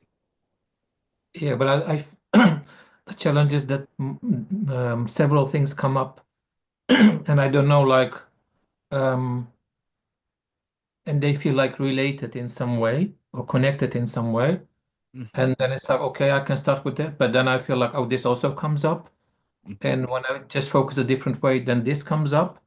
Let me see who it was, what Nanette said, and who was the other one? I forgot.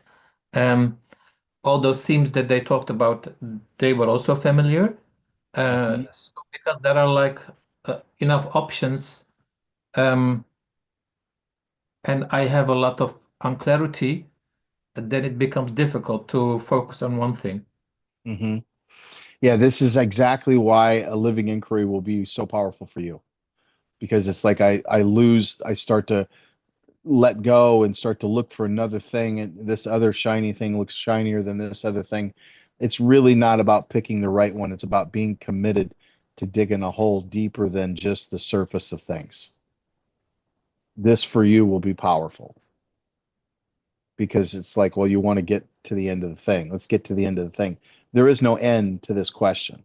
So it could be 1 year I want to see the divinity. I want to see the divinity things. Before that, it was the year before that, it was, I want to see the representation of the divine feminine in my life. And I would look at my wife and I would focus on my wife, and I would look at how I was anticipating the divine feminine to show up in my life. And I could see where I was anticipating her to be this way or that. And I could see where I was the source of that anticipation. It had nothing to do with where she was or where she was at. And then I got to see how those unconscious anticipations led to very interesting interactions, and how shifting that and shifting the way I anticipated the divine feminine showed up in the external world. It could be anything. What would love say? What is my relationship with love? What is my relationship with letting go? What is my relationship with trusting? Wherever you think that you'd have a worthy place in digging in, just choose. Like I could. Do you feel like you could trust more? Um, Where do you struggle? different things. Something that I heard was about purpose, about presence, about having clarity, about uh, mm, not having inner peace, wanting inner peace, wanting connection. So it is not one thing. And I feel like, and that's one of the challenges, a certain level of urgency. Like I'm becoming older, less time in some way in the experience, and I Mhm. need to like make the right choice because I cannot waste my time anymore. Yeah, you're still making the decision inside the box. So you're not looking at how you want to be. You're not cultivating from a I'm cultivating the richness that is Mehmet. It's you're looking to solve a problem and there's a time limit on it. What if this was just one of many lives and whatever you cultivated inside this living inquiry would carry over to the next? What would be a worthy thing in you to cultivate it? Would it be more love? Would it be more acceptance? Would it be like what would be the thing if you were to cultivate something that would be you're going to cultivate the same thing, you're going to come back next lifetime and we're going to cover this again and whatever you cultivated this time was going to bleed into the next and there wasn't a time limit on this. What would be a worthy thing in you to cultivate? Well, what comes up is like being fully myself. Hmm. Being fully yourself.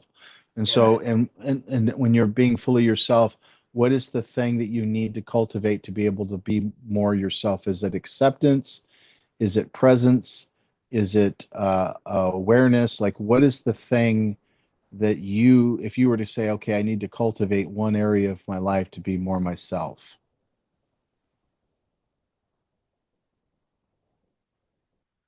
Um, I did write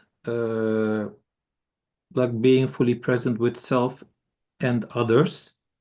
Um,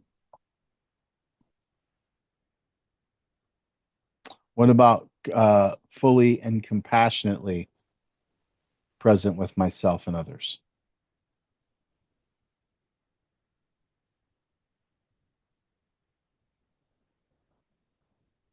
um, yeah, being fully present and then in that I already like feel in an unconditional way, in a unconditional loving way. That's already like implied for me. Ah, so when you go to presence, the compassion is already built, baked in with you being present. Yeah, otherwise I cannot be fully present if I'm not compassionate or loving. Yeah. That sounds like a worthy, like right there, it sounds like a clunk. Like real quick, it sounded like a clunk, like how to be more fully present to my with myself and others. Because then that all that overwhelm that you have in your mind, well, I just got to focus on being present. Yeah, because I already feel also when I focus on that, that also for me implies like unconditionally or accepting myself also Yeah. the moment. So maybe that's it. By saying like being fully present, also connecting to what it also implies, like the unconditional love, being compassionate, being loving. Um, yeah, I was maybe looking for something like one thing which encompasses all the other things already Yeah. that I also feel very important. There you go. So you got what you needed. Sound right? Yes, and there is still like a part of me. It's like, is this it really, or is it something else? But maybe that Well, is something. that might be partly because you're going to make a commitment for a year, and this is the first time you've done this. So I want you to know that the first time I did it, I didn't believe I'd do it either, and I didn't know if it'd have any value. But trust me when I tell you, choosing to hold on, and not only holding on to it, like you'll notice where you want to check out, and your mind will go, remember that living inquiry? It's like, ah, fuck you. Like, you know what I mean? It's like I got to choose to be fully present with myself and others in this moment too. Yes, especially this moment. Like, you know what I mean? And really cultivating a thing where you know, and then when you catch yourself, like you'll be in the pub or something, and you'll catch yourself drifting off, and then all of a sudden your mind will go, hey, what about that living inquiry about being present with yourself and others? And you'll go, oh, and you'll check in real quick around how you've been orienting your presence. And then that'll teach you something as well. Oh, I got sucked away in the dartboard game, the dart game that I was just in. Like whatever it is, it'll teach you more about presence than it ever could. You're going to learn more about presence just by noticing how you're present with yourself and others and how to cultivate that. You're going to learn all about presence because you're holding on to that awareness for a whole year. And you just keep coming back to it, keep coming back to it. And every time you come back to it, your mind goes deeper and deeper into it. Till next year, you'll come back and you'll give us some amazing awareness around presence. Yeah, what already comes up is like I feel what's becoming more alive in this moment is that there is like an unconditional, or the presence is already related to unconditional love, and if I'm in love, then I'm present. So it's like an exchangeable thing. Yeah, So notice that. Yeah, like these are just coming, and that's just by sitting with it for a couple minutes. Just imagine what's going to happen if you give yourself permission to go past the crust of this, what you might uncover in yourself. yes, I feel like several things are like all interconnected, and I'm going to focus more on that energy state of knowing, feeling, experiencing, Mhm. and we will find out whatever comes up next. Outstanding. We'll come back. Let us know how it's going. Thank you. Thanks, my man. Thank you. Anybody else? Questions, comments? Evelina?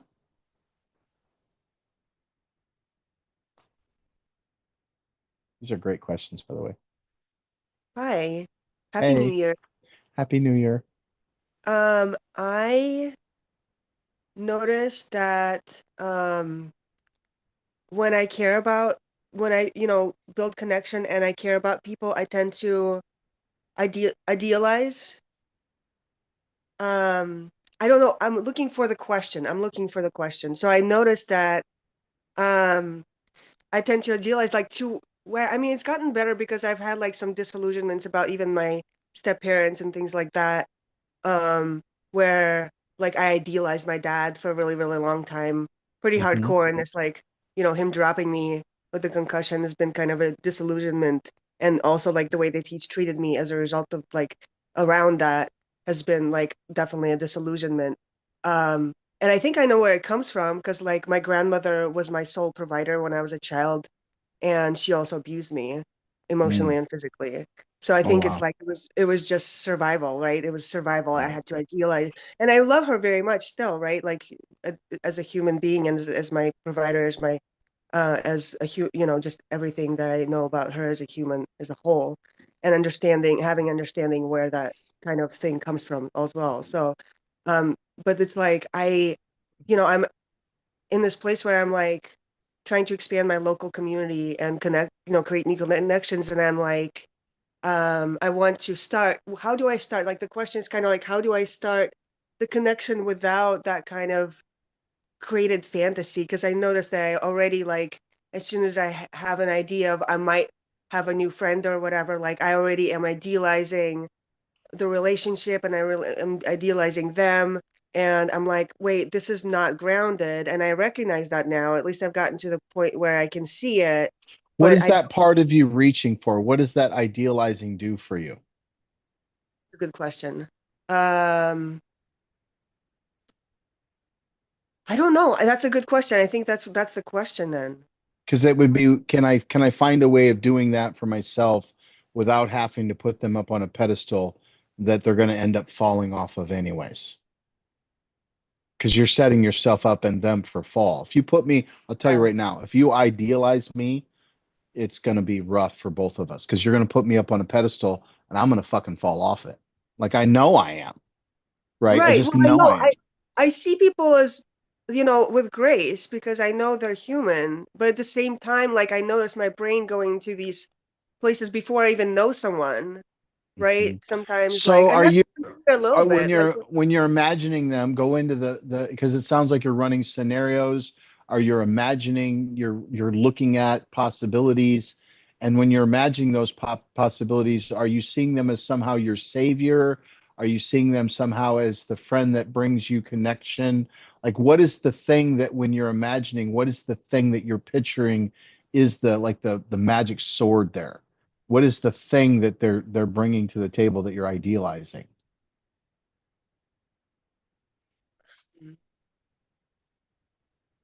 I can't put my finger on it. I can't. I need to That would explore. be, yeah, I would sit with that because when you say idealize, we assume that we're talking about the same thing, but I don't really know what that means. Do you mean that they're coming to your rescue? Does it mean that they're standing by your side?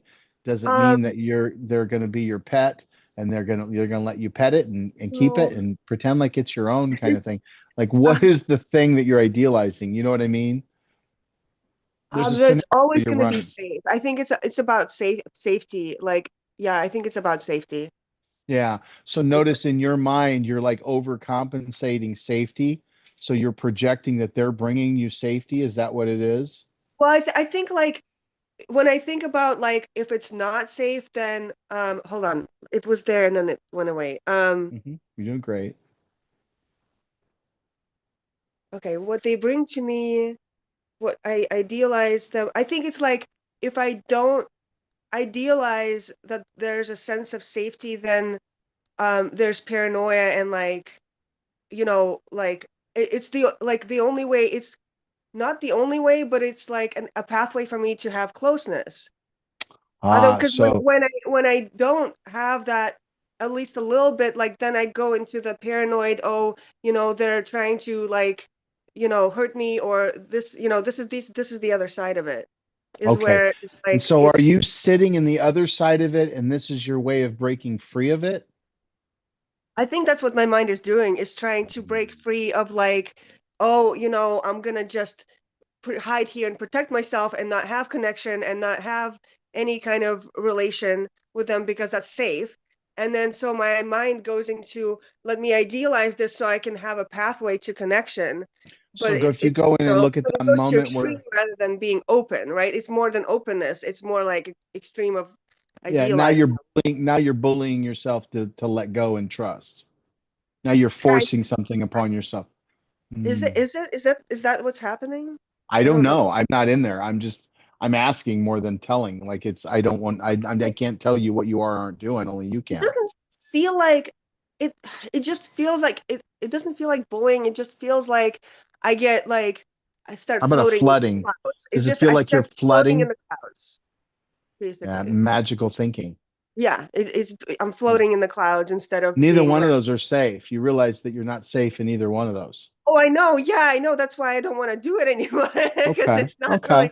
And then it's an So, illusion of safety up there. It's an illusion of safety. I've idealized someone that I don't actually know I can trust. Right? It's not right. grounded. Yeah. And then you'll never really know. And in that, you really never know if you can trust somebody or not. Yep. Hmm. Hmm. Yep. So, what would be a worthy inquiry that would give you a sense of grounding and knowing who you could trust and who you don't? Because it seems like you're constantly trying to survive, Yeah. survival rooted thinking. It's like, well, notice when you're interacting with that person and you're flooding yourself with magical thinking. Are you living in the moment? Are you experiencing this relationship? Or are you trying to survive it? Sounds more like survival, even Like though it's that hard would for be it. like, you I see don't want how to easy admit that, it. yeah, with something like this, it's you kind of want to give yourself an offline kind of thing. It's like, well, notice you're in Yeah. survival rooted thinking there. That's all about you trying to get yourself. And really what you're really trying to get is if I felt safe enough, maybe I would feel like connecting. And so the question becomes, if we aim past that and we go, what type of where would you have to, how would you have to orient your experience to be somebody who could trust and could kind of withstand being in the environment of somebody you couldn't trust? You know what I mean? Like, how would you have to be to be powerful enough to be able to not have to hand off to risk that much. Like if it wasn't really, it'll come out in the wash. I'm gonna notice. Like, they're gonna try to do that. Well, I wish a motherfucker would. Like, you know what I mean? Like it's a feeling of they're not gonna be able to like. What I wonder is what would happen if you found yourself being the immeasurable Evelina that we know you to be, as opposed to somebody who's constantly trying to survive this moment, and you knew how powerful you really were. Okay. Something like that. Like you want to kind of aim for the outcome that would make this whole thing irrelevant.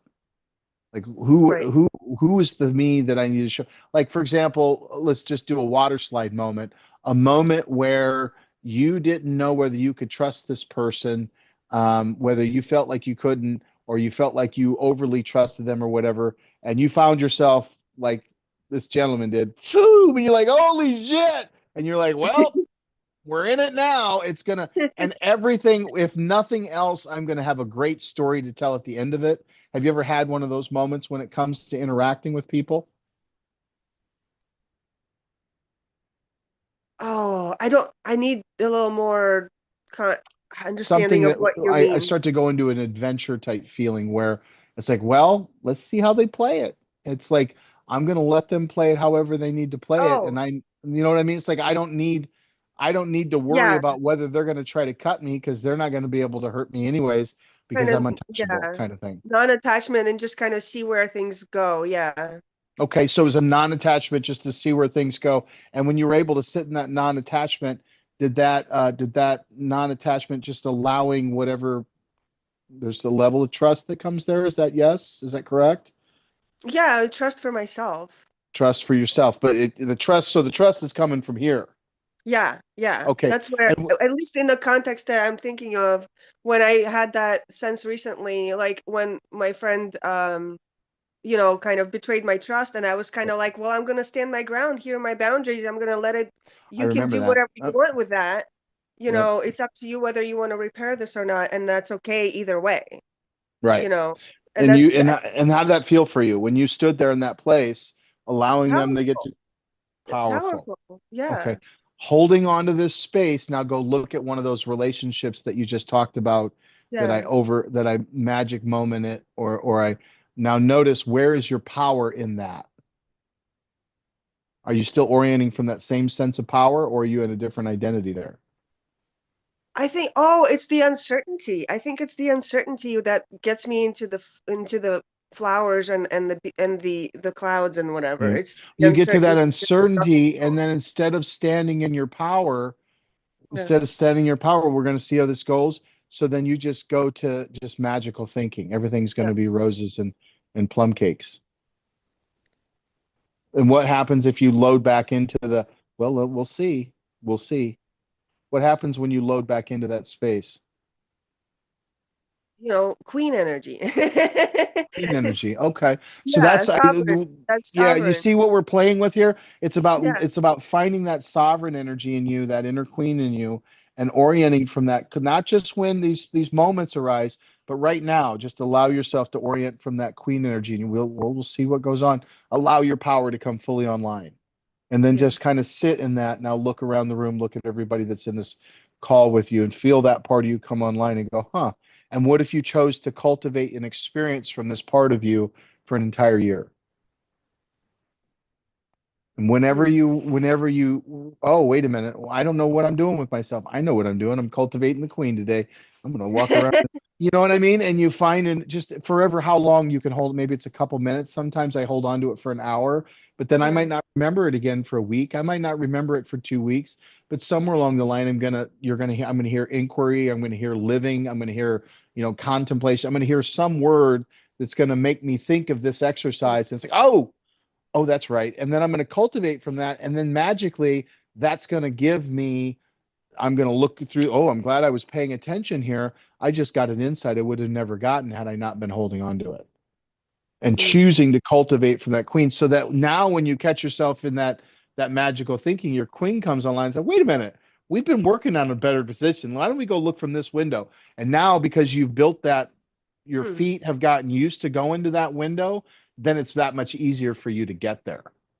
Okay, I think my inquiry is how to transition from the magical thing when I'm there, when I find myself there, is to how to transition to look through the window of the sovereign. Yeah, I think Yeah. that's where it is right there. Cool. Well, come back Thank and you. let us know. And again, I can't wait to hear what that queen does after she spent a year inside your life. Thank you so much. Thank Bless you. you. Love you, sis. Bless you. Anybody else? These are great questions. These are really great questions. Outstanding. Well, let's talk about 4E real quick. Oh, Timo, you have a question?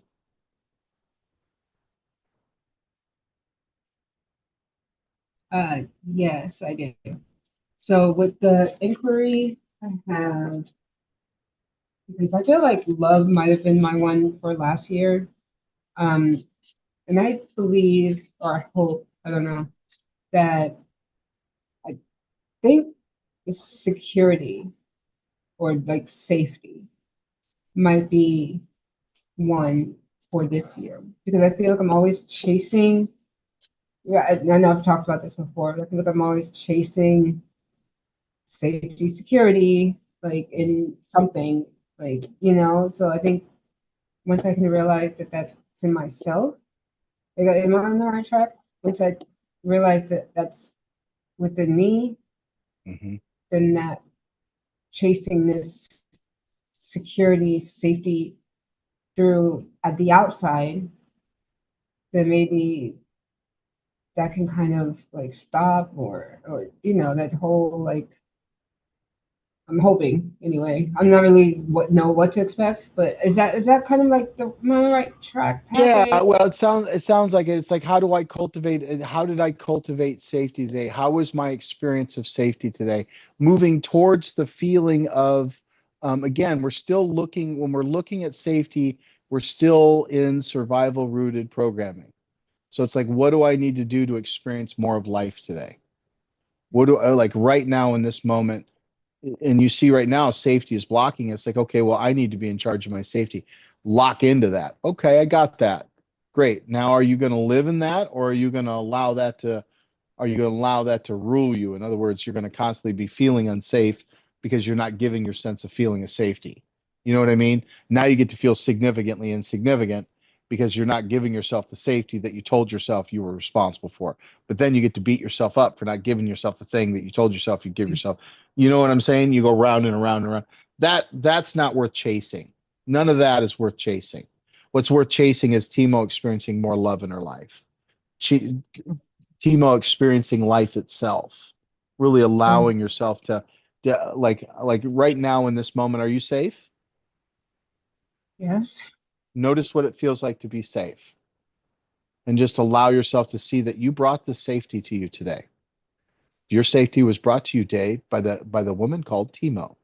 Timo. You know what I'm saying? Like you brought this to you today. And are you worth safety? Yes. Notice that. And if you experienced a life where you knew you were worthy of this and you oriented your life from this every single, and whenever you forgot it or whenever you remembered it, you would go, okay, wait a minute, where am I around this? And you remembered who you were. Not because what it seems like you do, and I'm going to throw a dart in a dartboard in a room that's pitch black. Don't look at what I'm aiming at. Look at the way I'm throwing the dart. It seems like you spend a lot of time beating up on our sister Timo. And if you're constantly beating up on yourself, you're going to constantly be worried for somebody to beat up on you. Oh yeah. Oh yeah. You know what I mean? Because you're going to constantly feel as though you're going to get beat up on because some part of you is constantly beating up on you. Definitely. Like I'm always like, well, it's not enough. I need to do more to, Yep. you And know, every time you sign off, it's always, I'm sorry, I'm sorry, I'm sorry.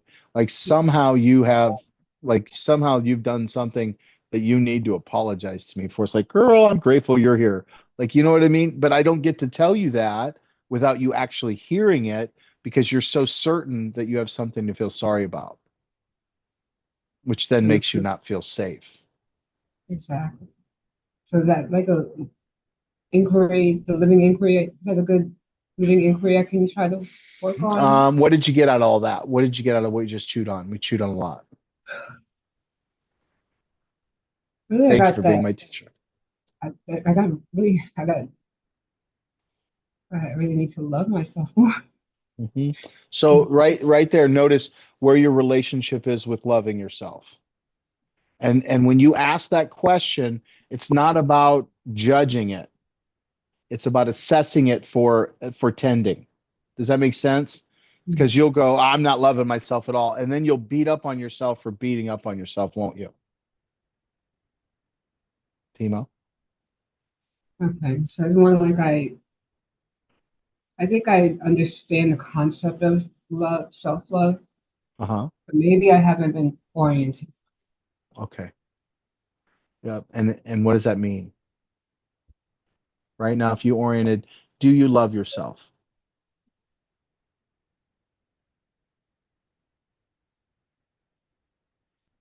I want to, Okay. if I'm being And honest. Yeah, there yeah, we there go. that's great. And Yeah. okay, and so then we go, okay, there's this desire, and that's really all it takes, because now that other part of you that it knows you want, it can hear you now in that desire.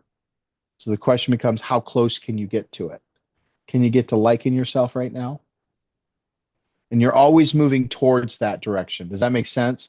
Always moving Yeah. towards more love, always moving towards more connection to self, always moving towards compassion and love here first. We call this compassionate responsibility. If you're not compassionate to Timo as a human, there's no way you can be response able. You're reaction oriented then, because you're trying to survive. You have to have compassion from where you're at. It took everything you got to get where you are now. Yeah, okay, that's true. And I can't give that to anyone Mm-mm. without No, having exactly. myself. Exactly. So right now in this moment, can you allow yourself to just this moment feel, I want to love myself, and feel what it feels like to know that, wait a minute here, are you lovable? Here's the question, are you lovable? Yeah, I believe I'm lovable. So you know you're lovable, you believe you're lovable. I'm Mhm. lovable, but for some reason I struggle with that. Okay. Can you get a little closer to it right now than you were 10 seconds ago? Yeah, yeah, I think a Okay. little closer to that. Yeah. Okay. And what's something you could do right now that would show yourself that you were open to loving yourself?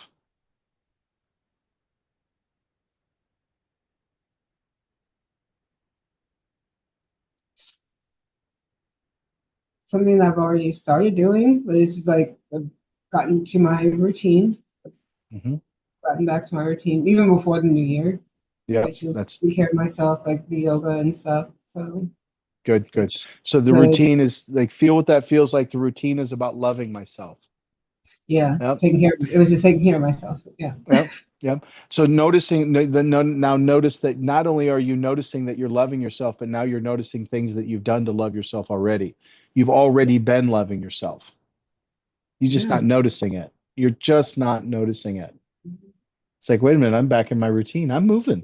Huh, I'm Yeah. moving. And how does that feel just to notice that? She's smiling now. Like, Yeah. notice Yeah. that. It's like as soon as you do that, you start loading right into that structure and see how this feels right here. Yeah, that's true. This is what you're aiming for. Whatever this feeling is what you're aiming for. It's like, what do I need to jump into? What's the perspective I need to do to look at myself like I'm looking at myself right here? And you Okay. kind of cultivate your life from this window, because you spend a lot of time cultivating your life from a very shitty window. Yeah, I do. And Yeah. and if you keep looking out that window, then that's all the view you'll ever have. But through this window, I've been loving myself. Wait a minute. It's not that I want to love myself. I've been loving myself. I just Yeah. haven't let myself know that. Okay. Well, See? And now you start to open up. yeah, I like that. All right? Yeah, I do You, like that. you Yeah. got what you need? Yes, definitely. Thank Thank you you, Timo. That was great. so Thank you for much. I being my love that. teacher. Thank you. Thank you. Oh, sorry, sorry. That's awesome. Anybody else? Let me throw this up here so that you have it. If you have another question. So this is what we call 4E+1 cognition. So this is just what they use to really know whether or not something takes in regards to cognition, around whether the lesson was learned. And they call it the 4 E's is the technical term. We add one more for our work here, which is engaged. So the first one is embodied. This is where you let inquiry live in the body. This is the first checkpoint. You see when Timo said, "Oh yeah," she noticed that she was loving herself. She started smiling. That her body just naturally, she started embodying this love. When you return to a loving inquiry, you'll notice what happens physically.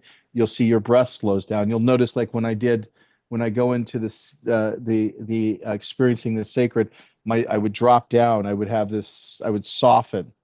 It would have a little more space in between me and you.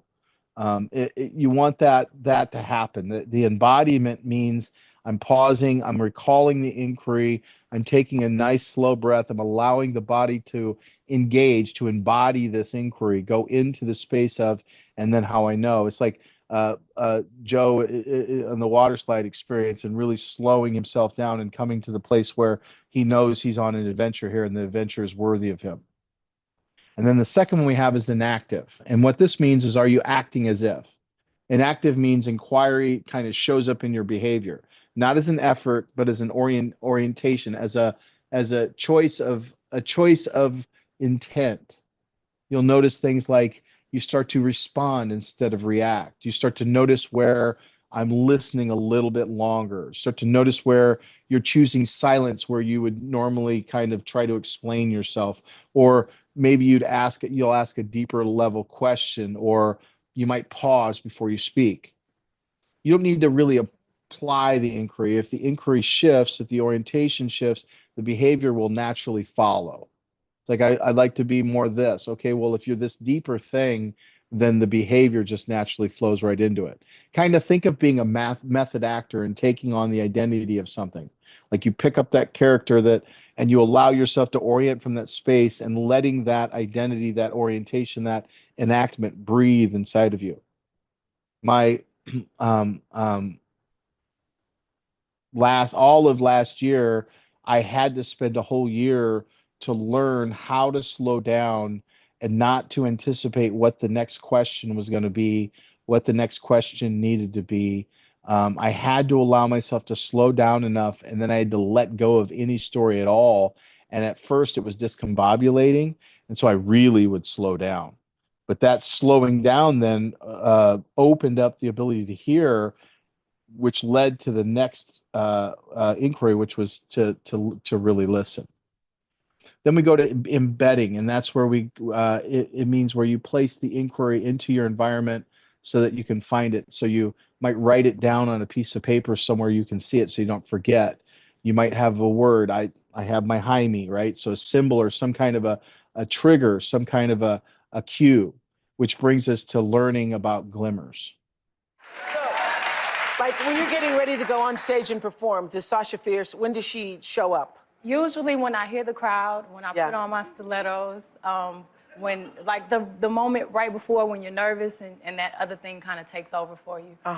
Then Sasha Fierce appears, and my posture and the way I speak and everything is different. But no, is it like a process that happens too? Like you were talking about the high heels, like once the lashes go on and the makeup and all that stuff. It's kind of like when I do a movie, becoming the character. Once you put on the wig and once you put on the clothes, you walk different. It's kind of this character that I've created over the years. And how is Sasha Fierce different than I am? Well, I know, definitely wearing that bodysuit. I could never walk out here and do that. Does Sasha Fierce ever go home? Like, sometimes, but not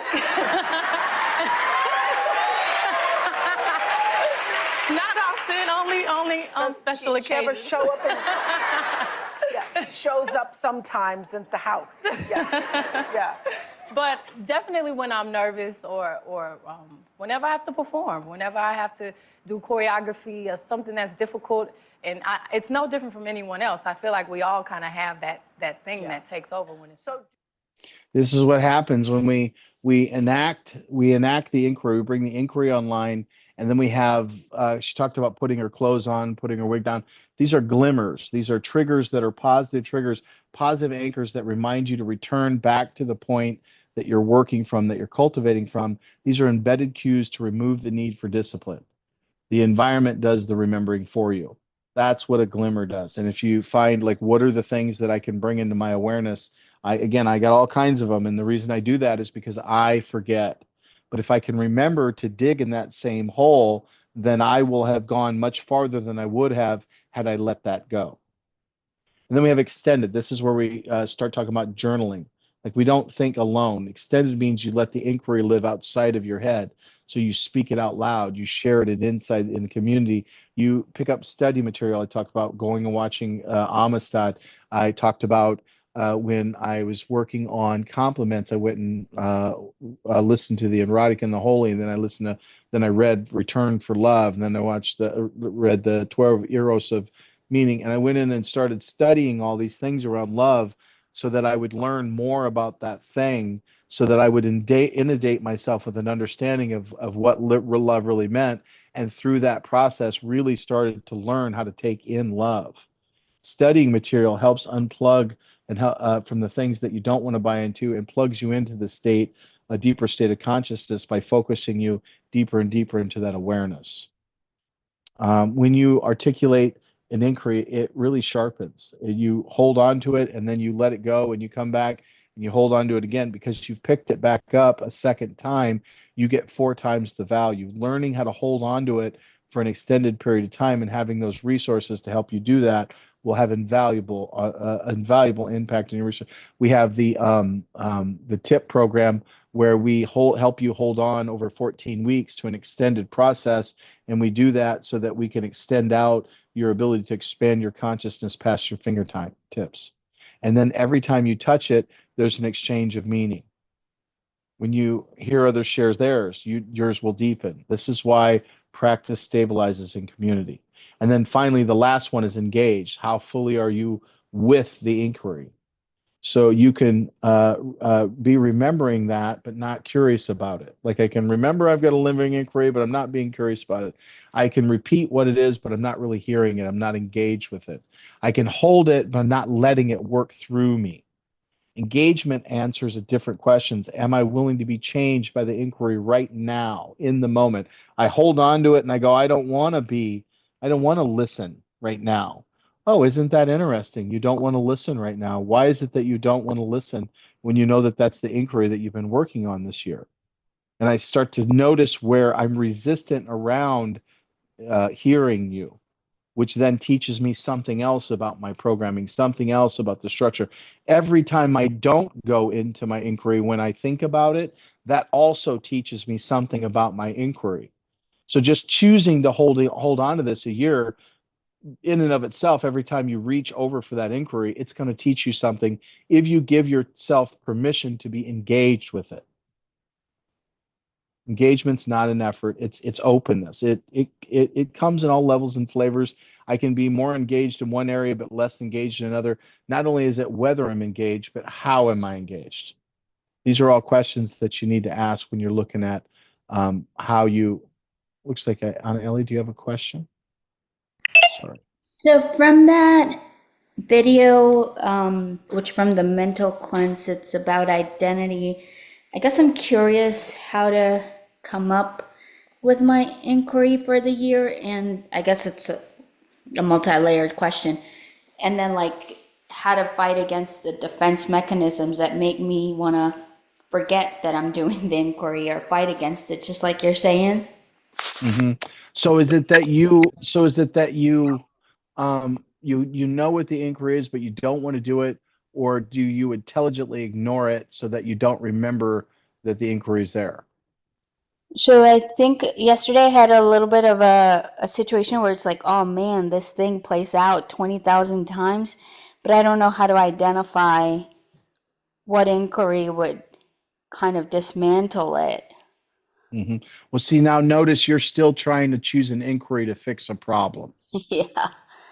And and you're more committed to having that problem than you are.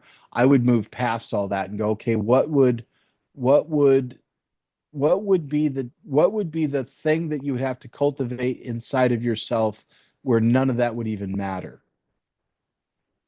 You know what I mean? If I was more self-assured, then if I had more this, if I was more open over here, if I gave myself more grace, if I gave myself more understanding, if I leaned in more in this specific way, if I listened to the tension over here, like, what is the thing that if you had more of, you wouldn't you wouldn't question yourself? Worthiness, probably. Worthiness. And so do you cultivate a sense of when's the last time you spent conscious intent cultivating an awareness of your worthiness? There's like a hard, like if anytime I do, I feel like I'm giving myself an out, or like it's gonna be too much, or like maybe I do need to be harsher, or like if I convince myself that I'm worthy, I don't even know what's on the other side of that, because like a lot of things don't reflect that, so it makes me feel crazy, like I'm gaslighting myself. Yeah. So there's this fear of, if I tell myself I'm worthy, what if I'm lying? Yeah. Okay. But notice the absolute insanity of that statement. First off, like there has to be some level of worth that you've got, correct? Yeah. And notice you've said, but if I tell myself I'm worthy, then what if it's not true? Then that means you're just gaslighting. That sounds like a safety mechanism. Like you're not allowed to own any worth at all? No, for fear that I'm going to gaslight myself. So you don't allow any ownership of any worth at all? No. And if I do, I come up with some fucking little dance I tell myself, and I end up giving it up. Mm-hmm. You have a dirt road to worth, and a 7-lane fucking, you have an airstrip to worthlessness. Yeah. And then you stand over in worthlessness and can't figure out why you struggle with a sense of worthlessness. Mm-hmm. And then you're always looking at somebody, and then anybody that wants to be with you, you go, why would they want to be with me? I'm worthless. Yeah, I don't know that how that, I mean, subconsciously I'm sure I'm doing it. I don't, on the contrary, I think like, like the scenario that played out again is like, here's this guy and then here's another girl, and like he ends up, you know, pursuing her more, or like whatever. And like I know like a part of me gets mad, is like, is he stupid or something? But then, so I don't know that, so subconsciously I'm Did sure you go through the thing on we did intrinsic, leveraged, and we did the three layers of worth? Remember that? In living consciously, there's the 3 levels of worth. no, Did you funny sit enough, through that? if I did, I You don't should know go what back and watch that that. was. You should go back and watch that, because I think that's really what it is. It's about your living inquiry would be about really, really allowing yourself to really get to know your worth. Not and notice I'm not talking about whether you're worthy or not. What I'm saying is really giving yourself the ability to notice worth. What is this? Because everything's worth something. Mhm. And to deny something of its worth is to just deny the ability to live in it. You know what I mean? If you can't have any worth, then your worth is worthless. There is worth there, it's just zero, which is still some level of worth. You know what I mean? Mhm. I say that a lot. That must be my pause, as you know what I mean. It's like you spending a year really assessing, understanding what the word with compassionate responsibility, right? Not just worth for the sake of worth, but worth for the sake of understanding how to understand and navigate around worth. How do I orient to my worth? How do I orient to somebody else's worth? How do I negate worth? How do I overlook worth? How do I hide worth? How do I submerge it, so suppress it? How do I inflate it? Like really getting your hands around how you interact with your sense of worth. Okay, that's a great inquiry. Yeah. Would that help you more if you knew, if you really allowed yourself to see your worth? Like, and the scary thing here is, well, what if I see my worth and then I don't see anything? Mm-hmm. Well, at least you know where you stand. Yeah. You think that, like, is worth something that once you set it, then it never changes? No, it does change. I think it definitely changes. It does change. And what makes and really what would make a thing not worth anything? Hmm. If it doesn't have any intrinsic value, Yeah. doesn't have any perceived value. Mm-hmm. And if you don't ever give yourself any perceived value, then do you have any worth? No. So then you create a sense of worthlessness by creating a sense of worthlessness. Yeah. Does that make sense? It's like, Yeah, do you I see know. that? I'm actively cultivating what I don't want because Which gives you a sense of completion, which at least then I know where I stand. But the only reason you know you stand there is because that's the place that you knew you were going to end up. yeah. And around and around and around you go. You got to be willing to let go of worthless. And the problem becomes the fear of letting go of the certainty of your worthlessness is scary, because what if I let go of this and I find out for real that I'm worthless? I'd rather imagine that I'm worthless and hold on to the lie that I'm worthless than to let go of it and have it prove that I'm worthless. Yeah, absolutely. Is that what you're is that because that's a pretty deep fear? Oh yeah, I do that a lot with a lot of things like intelligence as well, right? Like I don't want to, I'd rather like imagine and guess at it than like actually go and find out. Yeah. Yeah. And but then notice where you're at. You're still dying slowly on the vine. Yep. It's just a different kind of death. And if 2026 can be the year of the horse, which means the year we come rambling in, or what do they call it, galloping in, right? The year of the snake was when you shed stuff that you no longer served you, which was last year. If the year of the horse was when you come galloping into your life, you kind of have to claim some worth in that aspect, wouldn't you? Yeah, absolutely. Are you ready to find your worth? Yes.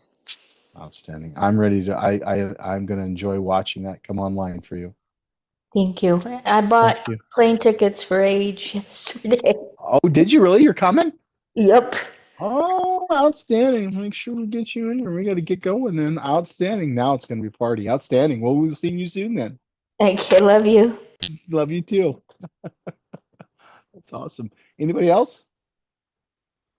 So that's it. That's what I got for you. I hope that you found it valuable. I hope you found it useful. I know for me, the living inquiry has been something I've been practicing now. Again, the first time I was committed to it was the medicine showed me that Valerie was the reflection of the divine feminine in my life, and I saw how I was anticipating negative and almost like an immature divine feminine to appear. And I noticed how I was setting her up for failure in my mind. It's like, how fair is that? And I wanted to spend the next year, and it's still one of my favorite things to do, is to say, okay, show me and see the divine feminine come through her. It's a worthy, I'm telling you, it's a worthy investment to give yourself permission to just latch on to something that's worthy of you holding on to and allowing it to carry you past the finish line. You'll come away with all kinds of gifts. So I look forward to hearing. Does anybody have any questions or comments in regards to this one or the one they did last year? I didn't get this training out last time, so I don't know that I educated at the level I needed to last time around, and I didn't want to set anybody up for talking about their inquiry when I hadn't quite laid the foundation for you previously. Socks. I can. Can I? You sure can. Thank you. I really came back. So, yeah, I don't know how much you educated last year, but my last year inquiry literally, I think, made my holiday because it's so magical. So, and I remember when you told me, I'm curious how it's gonna end up for you in the year. And What was your inquiry? see my husband for who is he, Oh, that's but for right. what I want him or expect him to be. Yep. Oh, yeah, I remember that. It made me nervous. I remember that. It really fucking made me nervous. Like, oh man, she sounds like she's really gonna getting ready to go tell him to go fuck himself. So how did it end up? Really good. Really good. Because I could see my expectations, my judgment, and actually the expectation what I'm putting the on myself, on that my crazy to-do list. And somehow, like, why he's not doing that, you know? And like me, like expect, and like I just let go. More I was letting go because I was like, hey, it's yours. It's not, he didn't sign up for this. This is in your head. And more I was letting that go, it actually he started. Say that again. You Wait a started minute, what? I lost you for a second. I don't know why. Of course I did. You said he started something. Don't know You, what's s- going on. Here you we said go. he said he started. You said I let go and then he started and then we didn't hear what did you Yeah. what did He actually started doing all that. yeah, something picked up. I remember when something picked up. Yeah, there was something, and it's just like I let go, and he like, yeah. And part of me is like how much I was like with my unconsciously looking for him to actually not do the whatever X, Y, and Z, not be able, like kind of like disabling him before he could actually have Yeah. actually chance to do anything, you know? Yep. Yep. I Like know. unconsciously, it was just like, yeah. Yep. And So what is your inquiry going to be this year as you build on top of that and you start to see the power of your awareness and what the power of anticipation does and what shifting that does? What is your new inquiry into this year So going to that be? was another thing, was something was coming up for me with listening, actually, but I really don't know how to catch that yet because it's listening to,